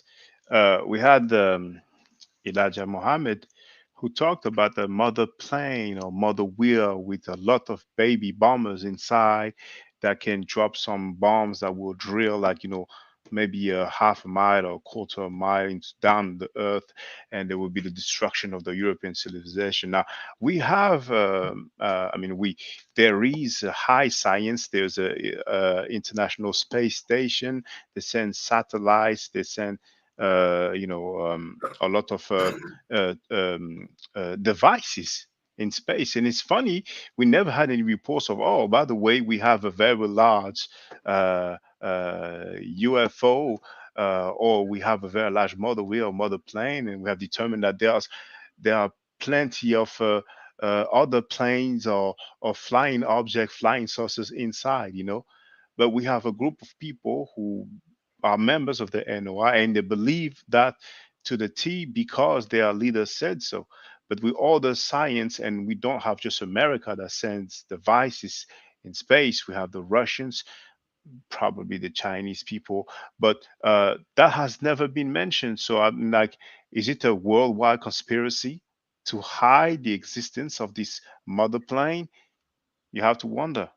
So Um, belief, well, there belief is. versus science. Yes, go Listen, ahead, I'm gonna brother. tell you. You see how pseudo information is very in the. You see how pseudo information draws you, but that's kind of what Elijah Muhammad said to me was pseudo information, but it has some truth to it. That's because someone is kicking pseudo information. That means he don't have some type of truth to what he's saying. What we're saying as a scientist that you have to have falsibility. Your knowledge has to be falsifiable to be either true, proven true, or false. Either way is fine for a scientist. But Elijah Muhammad, I read Elijah Muhammad, the mother plane and things of that nature. I read that. It's pseudo, of course, but there is some truth in it because there is scientific evidence of UFOs. Today are called UAPs. They assign, I'm saying if you got the guy from Kadika, the peer review science channel saying that, it has to be, it's peer reviews on it. The Navy ships seeing it, they got eyewitnesses, they got radars that the ships got. They got these things on it. They said one of You the mean ships said the half of my mother wheel, like half of my uh, object? they said that they have one where it's gigantic in other little ships was coming out of it. All right. Well, please, whenever you have time, please, share me some links so I can look into that. In the midst, the ship, what they said, the ship, the Nimitz, they said that it was a lot of them, not one, and they can go in the water up top. So I don't know what they're doing. It may be military experiments. You know what I'm saying? It may be some new technology that is being developed by the government that they don't want nobody to know. They could be lying about. I'm not sure what's going on, but there is peer reviews on UAPs, evidence. And I'm not saying that they are aliens. I'm saying that they are UAPs. That's the scientific term, mean unidentified. When you say UFO or UAPs, that's not necessarily indicating a extraterrestrial entity. Yes. So, until we see it for proof. Other than that, I'm labeling it as pseudo until proof. That's what I do. Pseudo I'm not until proven factual. Yeah. Like this situation I'm in is cognate with Emmett. It's pseudo until you prove your case. If you can't, it's pseudo. And no, not at an African Studies journal. No, you got to prove this in a linguistic journal because you're using linguistic nomenclature. To be fair. All right. Let's see. Sorry, I've been trying to find this list. Sometimes I confuse books. It seems like Americanist linguistic texts they look just alike, every last one of them. But he did a listing of Hawaiian. It was a list. I'm going to turn this off because I don't want to keep flipping through and let you build. But that's it. I don't have nothing negative to say about Professor Issa. I'm unbiased, brother. You know that. I tell the truth. and I try to be honorable, even about myself. I started out pseudo, man. I started out pseudo like everybody else, and I'll beat you up.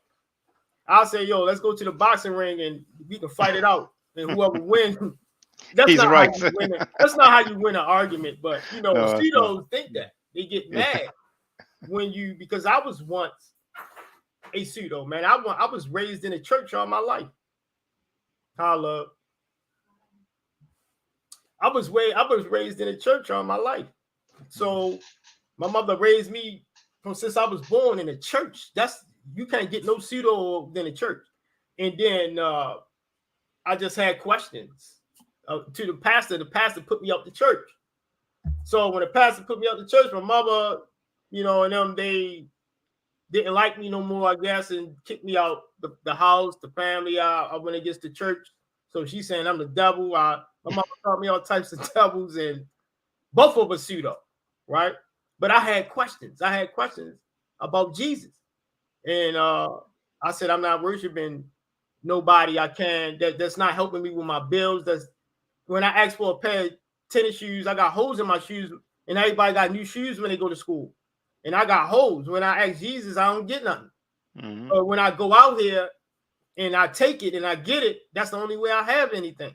So that was my issue with the Jesus thing, is that when it's time for me and my family to make out, he never there. Mm-hmm. We always struggling. Did you manage to reconcile with your mother later on? Not really. My mother still don't like, I ain't gonna say don't, I love my mother. I ain't even gonna say nothing negative, Yeah, of but course. she don't support me in no But possible manner, man. So but what you've mentioned about you having holes in your shoes while the others have nice shoes, and you prayed and you still had the holes in your shoes. It reminds me of the movie Mutabaruka plays in the movie, and then the sister who used to, the black sister, well, the sister who was in Star Trek, she just recently passed, and she played in that movie. yeah, Um, it's just that the title of the movie escapes me now, but it's just a movie about slavery. Um, and I will look for the title as I speak. In the movie, we see some scene when she's getting raped repeatedly by one of her slave master, and she says there's a voice over, and she says, I've been praying, but I still go through the same thing, so I stopped that altogether. You know, right. but I wanted to ask you, hold on, black actress, Star Trek. So yes, Michelle Nichols. So um, if I put Michelle Nichols with a slavery movie, then the title will come. Uh, well, I'll have to look for her filmography. But in the meantime, I wanted to ask you. I just made a. You mentioned at one point the University of Leiden. Leiden, is this the one in the Netherlands? Yes. Yeah. Jared, Okay. I would love for you to get linguistics, because I would like to do some work with you, because you already have a natural feel for languages, and you can take being corrected, and that's what will make you a good linguist. Well, I It's might only be. $50 though, bro. Yeah. Well, actually, I have a surprise coming up. I like to do things and then say, okay, this is what I do. Because Oh, okay, yeah. so many of us say, I'm going to do this. I mean, I know some people 10 years ago, they say, I'm going to learn the meta nature. 10 years later, they haven't learned it. And, the others say, I'm going to, either it's like personal stuff, like, I'm going to get in shape, or I'm going to do that sport, or I'm going to start that business. I'm going to read that book. I know some people told me they're going to read a book, and for 10 years they say, oh, I'm going to Still read the did. book, and 10 years later they didn't read it. So but I was actually, I always love languages, actually. I've You're good at it. I've started learning Kiswahili. That was the first African language that I've You learned. know uh Kiswahili? uh, You know well, Kiswahili? nasema Kiswahili kidogo kidogo kidogo. Oh, Na, mimi ni kupenda Kiswahili. So I know a little bit, and I've studied the Arabic a little bit. Recently I moved to the Greek and the Hebrew as well. But unfortunately, instead of being able to concentrate on those languages, I don't really get support, and I have some people who do team effort, so I have to address it. But and of course the Medu Nature, I've been giving lessons for a while. But yeah. honestly, and it shouldn't be a reason or motive or an excuse, but the activities of some pseudo linguists has discouraged me from getting into the linguistic. I'm telling you, because I considered the linguistic field, and I don't want people to feel like, well, he wanted to go so bad against so and so that he went and studied linguistics. But like I said, I have a little surprise coming up. You know what I'm saying? So Well, I'm you just know, doing it, man. That's on you. I was just educating the people. I support you. So this is only, you see this course, Miracles of Human Language, um, and Introduction to Linguistics. And this is the professor, Mark Van Oostendorp. And this course is offered by the University of Leiden. Yes, a top university who's ranked. The university is ranked. And these are the subjects you learn in it, in the study of sound, phonology, and phonetics. You'll know what I be meaning about sound, and this got to be reconstructed and all of that, and the sound systems and etc. The study of words and synthesis, morphology, which is the bones of a language. So phonology is good, but morphology makes your case even stronger. Some linguists only use morphological evidence for language relationship. The study of meaning, pragmatics, and semantics. That'll be important. Language in the brain. So what people don't know about historical linguists is that we actually learn the brain. We actually learn where languages are derived from the brain. So you have the Broca area of your brain. It's certain positions of your brain where language functions. See, so it's part of your brain. You have language in society. So all of these modules, this got a 4.7 rating, which is very excellent, 79.38%. In the level is a beginner's level. See that? This is a beginner's level, 23 hours to complete. You'll be competent at least in basics before we begin. I'm saying it so before we even begin to start to make linguistic arguments, this can strengthen your case on. We need all of the reason why I'm saying for you to get in linguistics, because we need black linguists. This is like a shortage. yes, yes, and I agree with you. But uh, eventually maybe I would consider linguistics somehow some way, but like I said, Right here, and right here. that's already giving a It's hint. free. but It's but only I $15. but I have a surprise, coming up.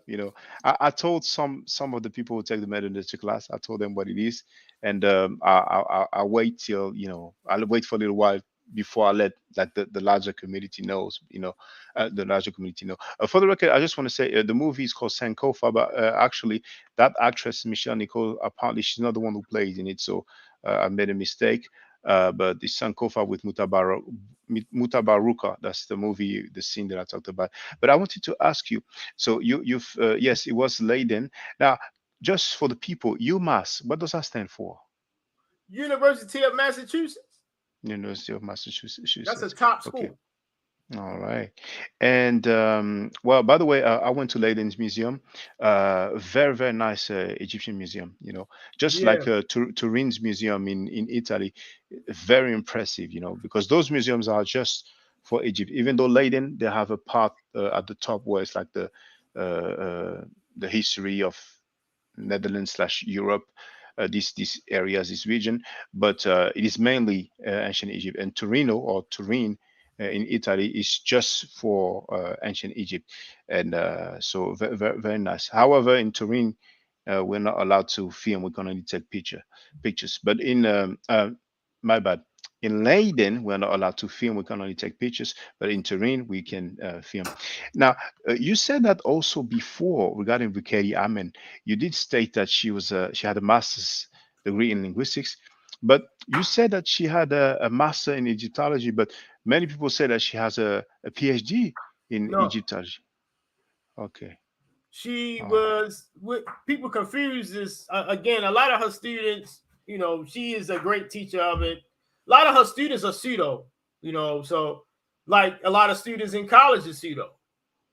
You ever talk to a dude in college that believe in? I remember I went to Anne Arundel Community College, and I was taking up fiber optic technology. Guess what my teacher said at the college? She said that they got their technology from the UFO crash in Roswell. She told me that I was like, in Baltimore, somebody lying with you like this, Mm. right? So I'm like, so at the class, I said, so you trying to say that this fiber optic is alien, extraterrestrial? And she believed that. So, in college, man, I ran across a lot of pseudos. That's where a lot of the Dr. York stuff was floating around in college too, man. You best believe that, no joke, man. You have The people, scrolls. you have people in Nation of Islam in college, fraternities. A lot of pseudo stuff are going on in college. But Dr. Raketti Amen, with her students that are in fact pseudos or whatever, they never been to no university and they don't know the ropes of it. The ropes of it is that you become an undergrad, you're an undergraduate. On an undergraduate level, she has a master's, and then you go into, after you get your master's, you get into the PhD program. So she Program, was yes. in the PhD program, Hmm. but she does have a master's in Egyptology Egyptology and and linguistics. All right. Now, there's one thing that Dr. Jahi Issa, Dr. Salim Faraji, and Professor Osei, well, probably one of, I mean, in the response, they state that they have sent their paper to Dr. Obadeli Kambo, but that Dr. Campbell did not reply to them. So they're trying to use that as if, he could no, have replied to us. But what would you respond to that? Because no, you from can't my, respond. He will not respond to it. Why would you? mm, but maybe I did not make myself clear. I'm not talking about their response to the critique. I'm talking about their pamphlet or book. Before they published it, they said that they sent, I don't know if I should say the draft, but that they've sent the paper to Obadeli Campbell for reviews or comments. I don't remember which word they used, but basically that they've sent the word before it was published. And so somewhere in the critique, they've kind of saying, and I'm paraphrasing, he could have told us this because we already sent He the don't the have to. word. He don't have to do that. Mm, What rules? He don't have to do that. mm, What rule saying that he have to do that? That's a peer reviewer. They're asking mm, him as a peer reviewer. And some guys, when you do deal with them, they get mad when you correct them. They be wrong as all outdoors. And can you review this? I had a brother on academia do me like that. This guy had all type of wrong stuff in his text on. I'm writing something on Kemet. Everybody asked me to peer review that work on Kemet. And mm, I have emails from academia. And then when I go there, I look at how it's written. They thinking I'm talking about their argument. I don't care about your argument. I only care about if your argument get accepted in a journal. That's the only thing I care about. I don't care about your damn argument. That's stealing. If I care about your argument, then I shouldn't care about your argument. You're sending me the paper so I can get your structure together. Are you using in-text citations? Are you using sources? Do you have a bibliography? Are you using right, correct punctuation mark? Are you indenting correctly? Is your margin correct? So that's what I'm looking at first before I can even get into your the premise. premise. You gotta pass that. At least have an in-text citation. At least have something to tell me what Egyptian are you talking about? There are different types of Egyptian. There are different phases of Egyptian. People are just thinking this is one Egyptian, and no, it's phases. These phases affects the language, the grammar, the morphology of the language, borrowings. Certain phases have more borrowings than other phases. That have to be made clear. So, a lot of these guys, they just don't want, they lazy and want to do a quick fix book for YouTube to get a little $2,000 so they can spend on weed money. But I'm just telling people like this, is that don't work no more. You got to get your work peer reviewed. That's how this is the standings that you have to do. To change these standings, you have to do that process. To change anything, to prove that Bantu is Sumerian, you have to submit your work in the Sumerian journal and prove that they are wrong, to prove that you are correct. You got to do it correctly, scientifically. You can't just be making these come by lately books and put it on Kindle because you can. It won't fly with me. So when guys ask me to peer review that data, the first thing I'm looking at, are your margins correct? Are you indenting? Is your periods for? Did you do a spell check on your work? Not only a spell check, have you written an abstract? Do you have a summary, an abstract for your text? Do you have numbers? You got guys that don't even, you got guys that make a table of contents in their text, don't even put numbers. So you look through the book, you're lost. You don't even know which section you trying to find a section. Dude don't even got numbers in this book. These guys don't know how to write. And even if they submit that data to a journal, it will get rejected. When you send it to a journal, you got to pass the editor's review before you even get to the first round. The editor's review in a journal, you got to pass, is it written correctly? Did you do what the journal says? The journal said they want a 1.2 margin. Did you do that? The journal said they want this. This is what and then when I look at these guys' stuff, they get angry and say, net and stop, don't know this. And I have experience with these journals. And when people ask you to make those reviews, those emails that you receive, they don't pay you for that. They don't compensate you for that, right? No. So a professor in linguistics like Dr. Obadele Kambo probably receives many review requests. Yeah, it's not, most reviewers don't get paid. I'll be honest, even the professionals, they do it. That's why you should honor a reviewer. They don't get paid for this. Majority. Some do, but depending if it's private, like Smithsonian or something. I'm not sure how private companies run their journal systems, but most collegiate academic journals, they're not getting paid, man. They coming out their hard work in life to review your data to let you know it's correct. So it's a lot of time. Yeah, a peer review is someone who helps you to get past the editor's review.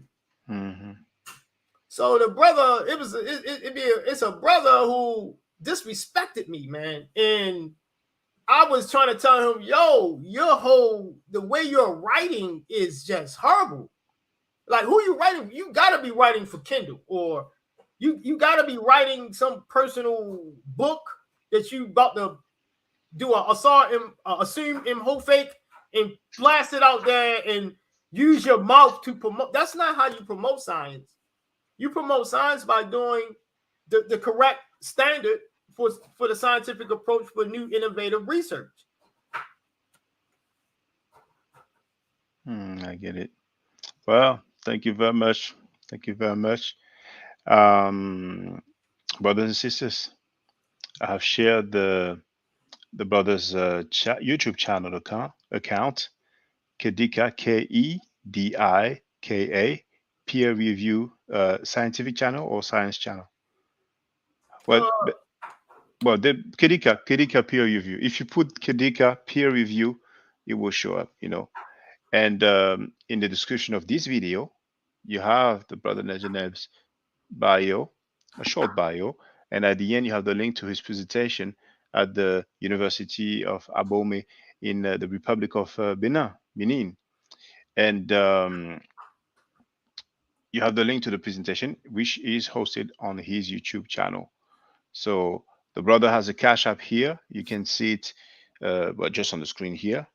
It's $sign CW1021. I don't know if you have to put it in uppercase, but here it is in uppercase. And there it is. Jeremiah wrote this is the name of the name's YouTube account, Kedika, the peer review science channel. You see, so you do have a Patreon as well, brother, do you? Yes, yes, I do. The Negro Egyptian Patreon. I'd rather for people to do the Negro. I'd rather for people to do the Negro Egyptian Patreon, or it doesn't. I'm not in it for that. I'm helping my brothers and sisters, but I'm not. You don't have to do anything. I'm not asking for anything, but it's all good. All right, brother. Well, thank you very much, brother Neb. And well, I'm gonna put an end to this live stream. I found it, brother. I found it. Oh, yeah. Go ahead, Sherry. Actually, I even forgot. Do you want to take some callers? Do some people want to ask you questions? Yeah, sure. Okay, now I'm gonna share the link because maybe some of you have some questions for the brother Neb. So, well, actually, I think I've shared the link already, but I'll put it again. So, link to ask Neb some questions. Oh man, I don't think I found. Now watch me find it as soon as I get off here. Yeah, no. Normally, I require people to show their face, but I'll make an exception because this link is to ask the brother Neb's question. So, feel free. Feel free. You can ask your questions in the chat. I've shared it. You see, you can ask your questions. Actually, I'm going to pin that one because I have the other one pinned before. So, replace pin message. There it is. All right. And you can ask in the chat, or you can just go directly on the panel. And oh, here it is.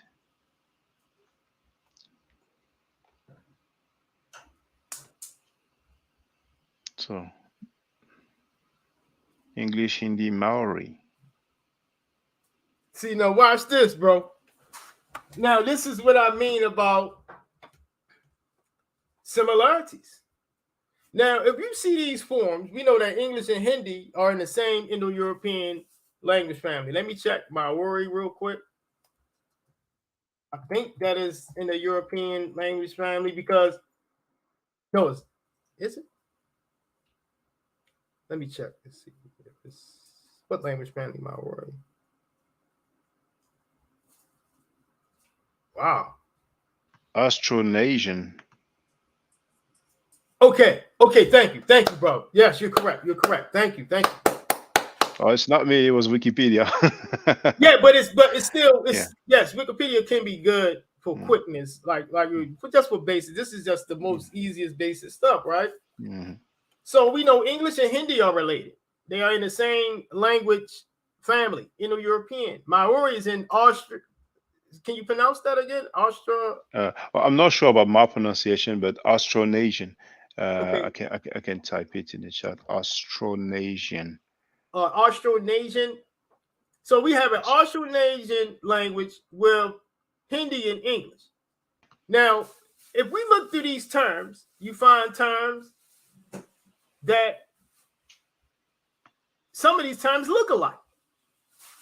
See that? Let's look at some terms that may have some type of look-alike to it. All right.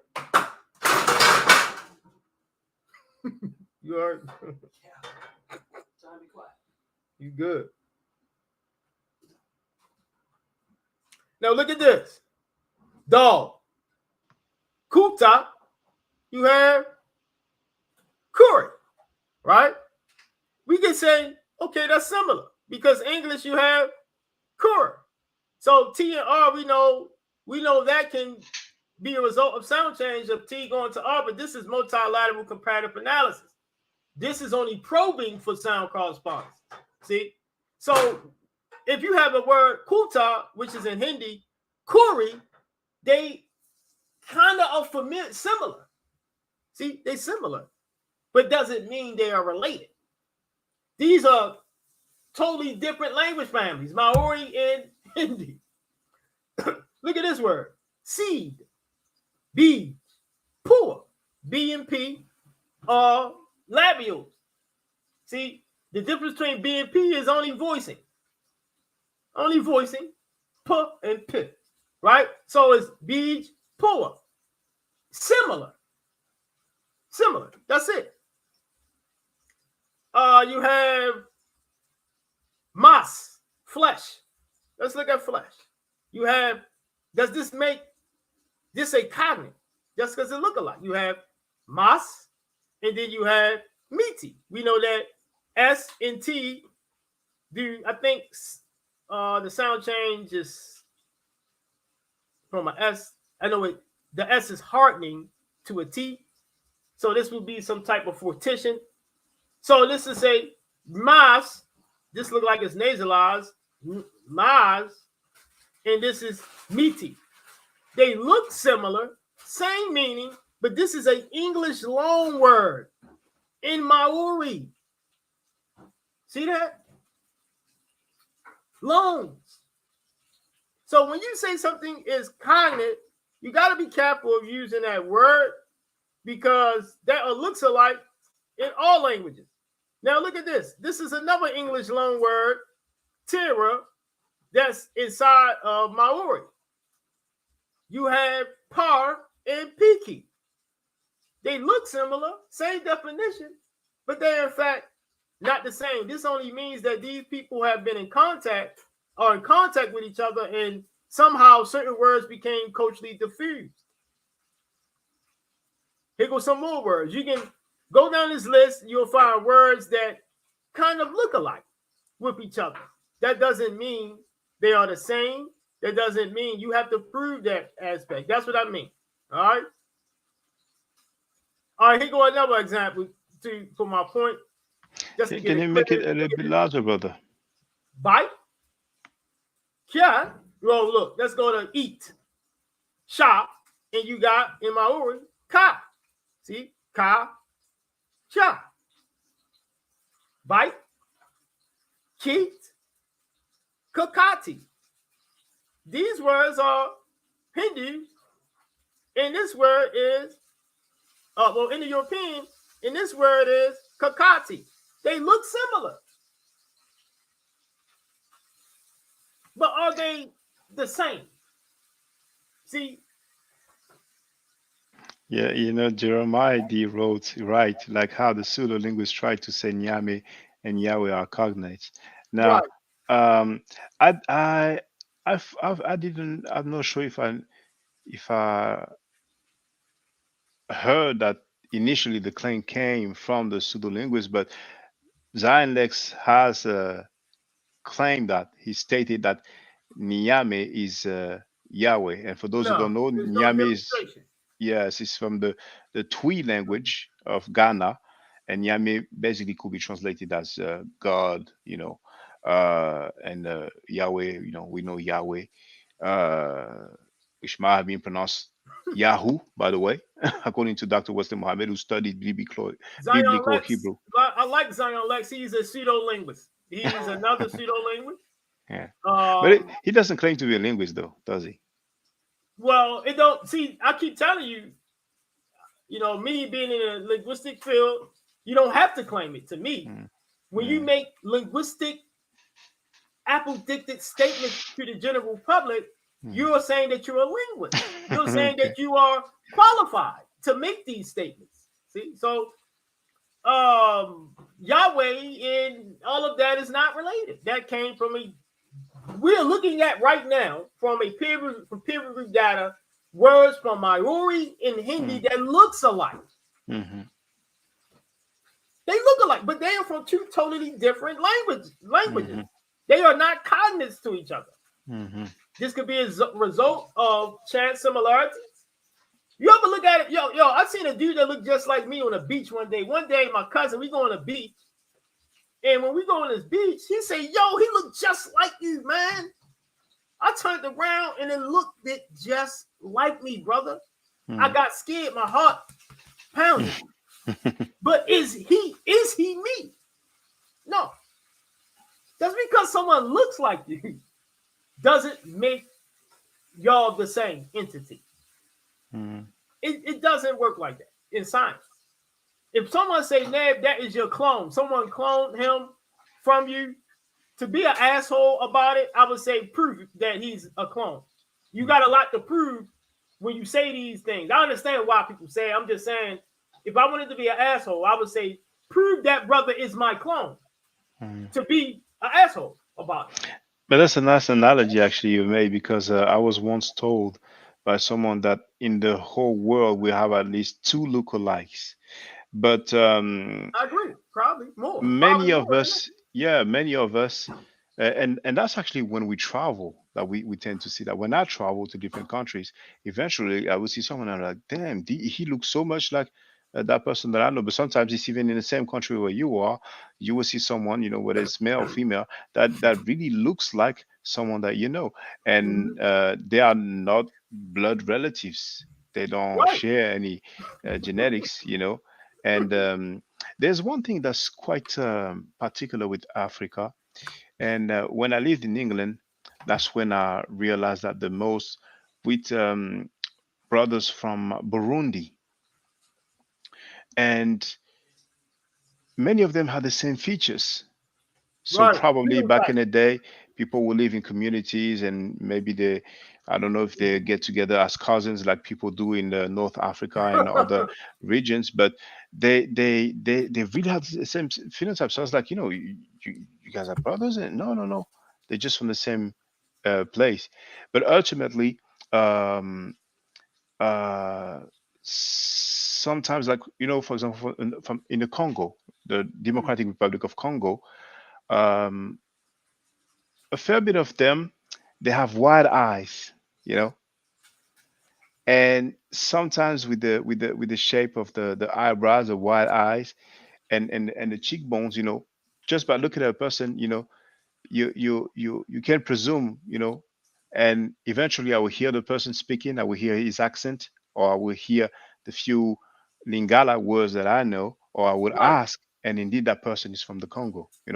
Sometimes when I see people from Haiti, before they speak, I was like, oh, that person looks Haitian. And then as soon as I hear the person speak, even if he speaks French, I can tell the accent because my parents are from Haiti. So sometimes besides the lookalikes, sometimes people from a particular place have a particular phenotype. But with African Americans, we don't really see that because of all the mixing that took place. But anyway, that was just in passing, really. Yeah, you're correct. Just because we had the same phenotype as you explained doesn't mean you from the same clan.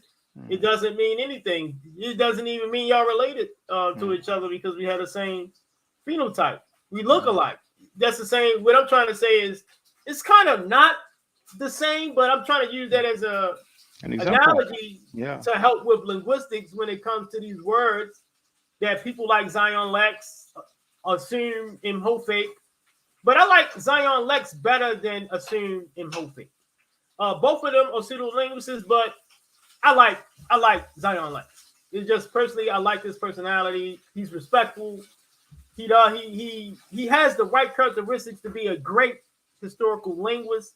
And it's just these guys are just they want Hebrewisms, and we get these guys, man. We get Zion Lex. Can you imagine if Zion Lex went to school for science, for historical linguistics, Egyptology, history, how great that brother will be. He's very intelligent. His words come off so beautiful, like yours, man. Y'all have the most beautiful articulation skills I have ever seen.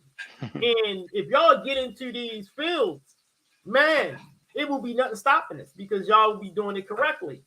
Zion Lex is another great potential that is we are losing him to pseudo. Hebrewism, yes. So no way Yahweh is not even in the Medu Neter. Yahweh is only in the Medu Neter when it is speaking about the foreign deity. It says it. I did a peer review on it. It's in peer review. Yahweh isn't in Medu Neter, but our people said that that was a foreign deity. So right there, it historical attestation. In linguistics, there's a such thing as proto languages. Proto languages are not real. I remember this community thought they were real. They were saying, yeah, the people that spoke Proto Bantu. What? That's not a language. It's Nobody not a spoke language that. of Reconstruction. So I'm like, well, Proto Bantu is not a language. You can't even compare it because it's not real. And you have what you call different types of proto languages, though. You have proto languages that are hypothetical, fully hypothetical, and then you have proto languages that are attested. So let me tell you what attested. Well, so-called attested. Let's say Egyptian in its proto form is attested. We can see writings all the way in the Nile Valley, in Nubia, proto writings. That is attested, but we still don't know how it sounds. That particular type of old language. So we have attested records for some proto languages as far and few, but the general speak evidence we don't have for these languages. Some languages are attested, some languages are not attested. Like Proto Bantu is a non-attested proto language. So when we're speaking about these things, we have to know the right nomenclatures and words for the general study to get you in trouble every time. I get it. Now, brothers and sisters, take advantage if you want to ask never question. And even if you don't have a question, if you want to say what's up to him, if you want to say thank you for your work, if you want to say congratulations, because it doesn't hurt. It's not to flatter our ego, but sometimes I tell people, even if you don't have a question, if you want to say what's up, that's okay. But whether the chat or to get on the panel, feel free. And I will just go through the comments that I have not read. So in the meantime, really take advantage if you want to ask a brother some question, because you might not have that opportunity all the time, so really take advantage. Don't be afraid to ask a question. He's not going to blast you. He's just going to answer you, you see. So Yeah, bro, there's a lot of similar words in Maori and Hindi. hmm, Another thing is the Moors. All right, the Moors do another pseudo thing of every time they see a word with more in it, these guys, man, yeah. and I As love the long as Moor. I this, got a lot of. I was once in the Moor science and all of that yeah, stuff, right? I love Noble Drew Ali, man. I love what he did at that time. He did the best he could. He did the best he could. What can you do at that time, right? So he had to shamble and put together all the pseudo information he could put together. He even put a herb inside his Quran.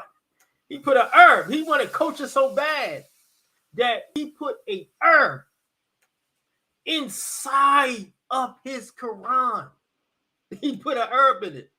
And then said Arabic. He was speaking about Arabic and angels being Arabic and all this stuff, right? But I love him because he was talking about Egyptians. He was trying to give us what he can, right? But the Moors do the same pseudo linguistics. Every time you see more, I mean, like they go crazy. M and R. That's Yeah. it. They say it's more. Since it say M and R, it's just a more. They see an M and R Medu Neter. They say that's what we are Moors. Tamari, they say that because it had Yeah. Maddie on it, that, uh, that Ali means that they were Moors. Ali Mohammed said that publicly on stage. Ridiculous. He's put the Merglyph, the whole HOE or the plow, and he actually stated there was no such thing as the civilization of Kemet. It was a civilization of Moors. And I played that a few times You before, know, you know. that's crazy. It's funny, but it's all good, man. I love my brothers, and it's just every time they see MR, man, I be trying to hide MRs from them guys, so they just won't. They see an M and an R, dude. Don't go near, because they gonna say you're Moor. That's Moorish. That's what they're gonna say. And Yeah. that's bad science. Like, we're looking at Maori, and this ain't talking about the Moors, y'all. Maori language is not a Moorish language. Please do not say me and Afro Styling across the internet. We're comparing Moorish language. It say Moorish, but that's not a Moorish language, people. All right, it's a lookalike. Remember, we talked, me and brother Afro Styling talking about lookalikes, different types of lookalikes, and stuff like that. And that's what we were talking about, Dr. Faraji and Dr. Issa. All right. And one time I had fun and I showed them. I entitled the video "Sick Moors," and I showed them the word "mer" that means sick, but obviously "mer" would be the pronunciation according to the standards of Right. Egyptology of adding the vowel e between the two consonants, but the transliteration would be the M and the R. But we also have "mer," which is or "mer" and M and R as with our transliteration. That would be the pyramid. But then that's why we have determinative to make the distinction between the Homonym. the words. But obviously our people, they and the funny thing also, and you've probably seen that most of our people, they love to use budge, which is outdated. He did the best he Yeah. could. He I wouldn't say he was he just did the best he could at the time, and since then the knowledge has advanced, you see. So well, Bud brothers, is a yeah. actually good dictionary. It's just that Bud, his transliteration is outdated. Meaning, Mm, we don't go by that. The words that they see that spelled, we mm, probably spell it totally different today. yes. You know what I'm saying? Because his transliteration was outdated. Yes. Mm. Well, brothers and sisters, maybe you are shy, but it's okay. We'll take some time to be comfortable with dialoguing with one another. But I understand, however, uh, when we look at the majority of Black people, or even if it's just a so-called conscious community, the dominant views are the Abrahamic views. So if we're there talking about, Yahweh, Allah, and Yeshua Christos, there'll probably more participation, and but it's okay, it's okay as long as you're listening and you're sharing the information. And you know what I will say in closing is that at some point in Dr. Campbell's critique, he wrote that this type of work is dangerous. I mean, he said that African centered, and I'm paraphrasing, African centered people are already under the attack.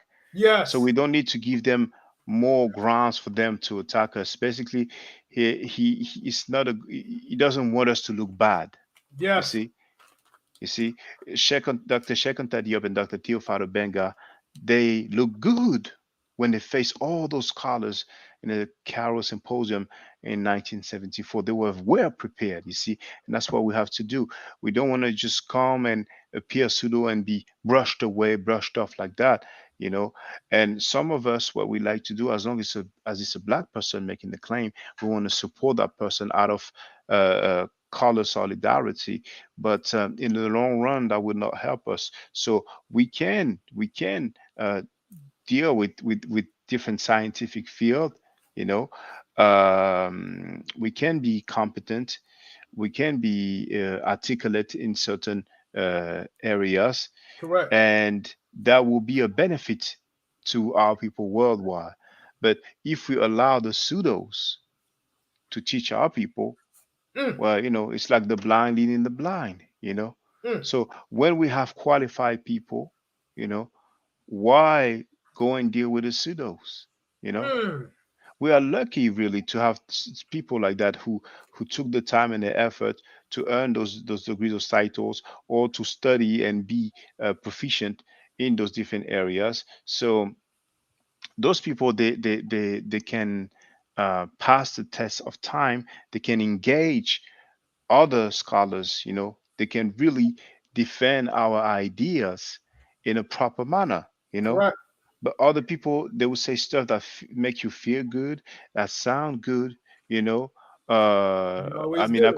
I could give some examples, but it's very funny when even the white Egyptologists, the European Egyptologists, the majority of them worldwide, they translate Cam as black.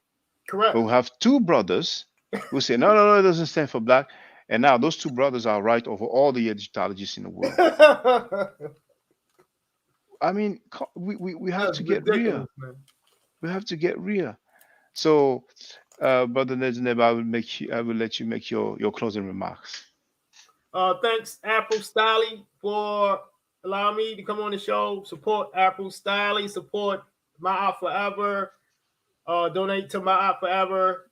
Good guy. This is the French brother with the beautiful voice. Peace out. Peace. Thank you very much, Brother Nezneb. So, brothers and sisters, stay safe, stay healthy. And if I'm allowed to, Brother Necheru, I will definitely holler back at you. Hotel. Okay. Now, for the record, for those who don't know, I'm giving Medu Nature classes.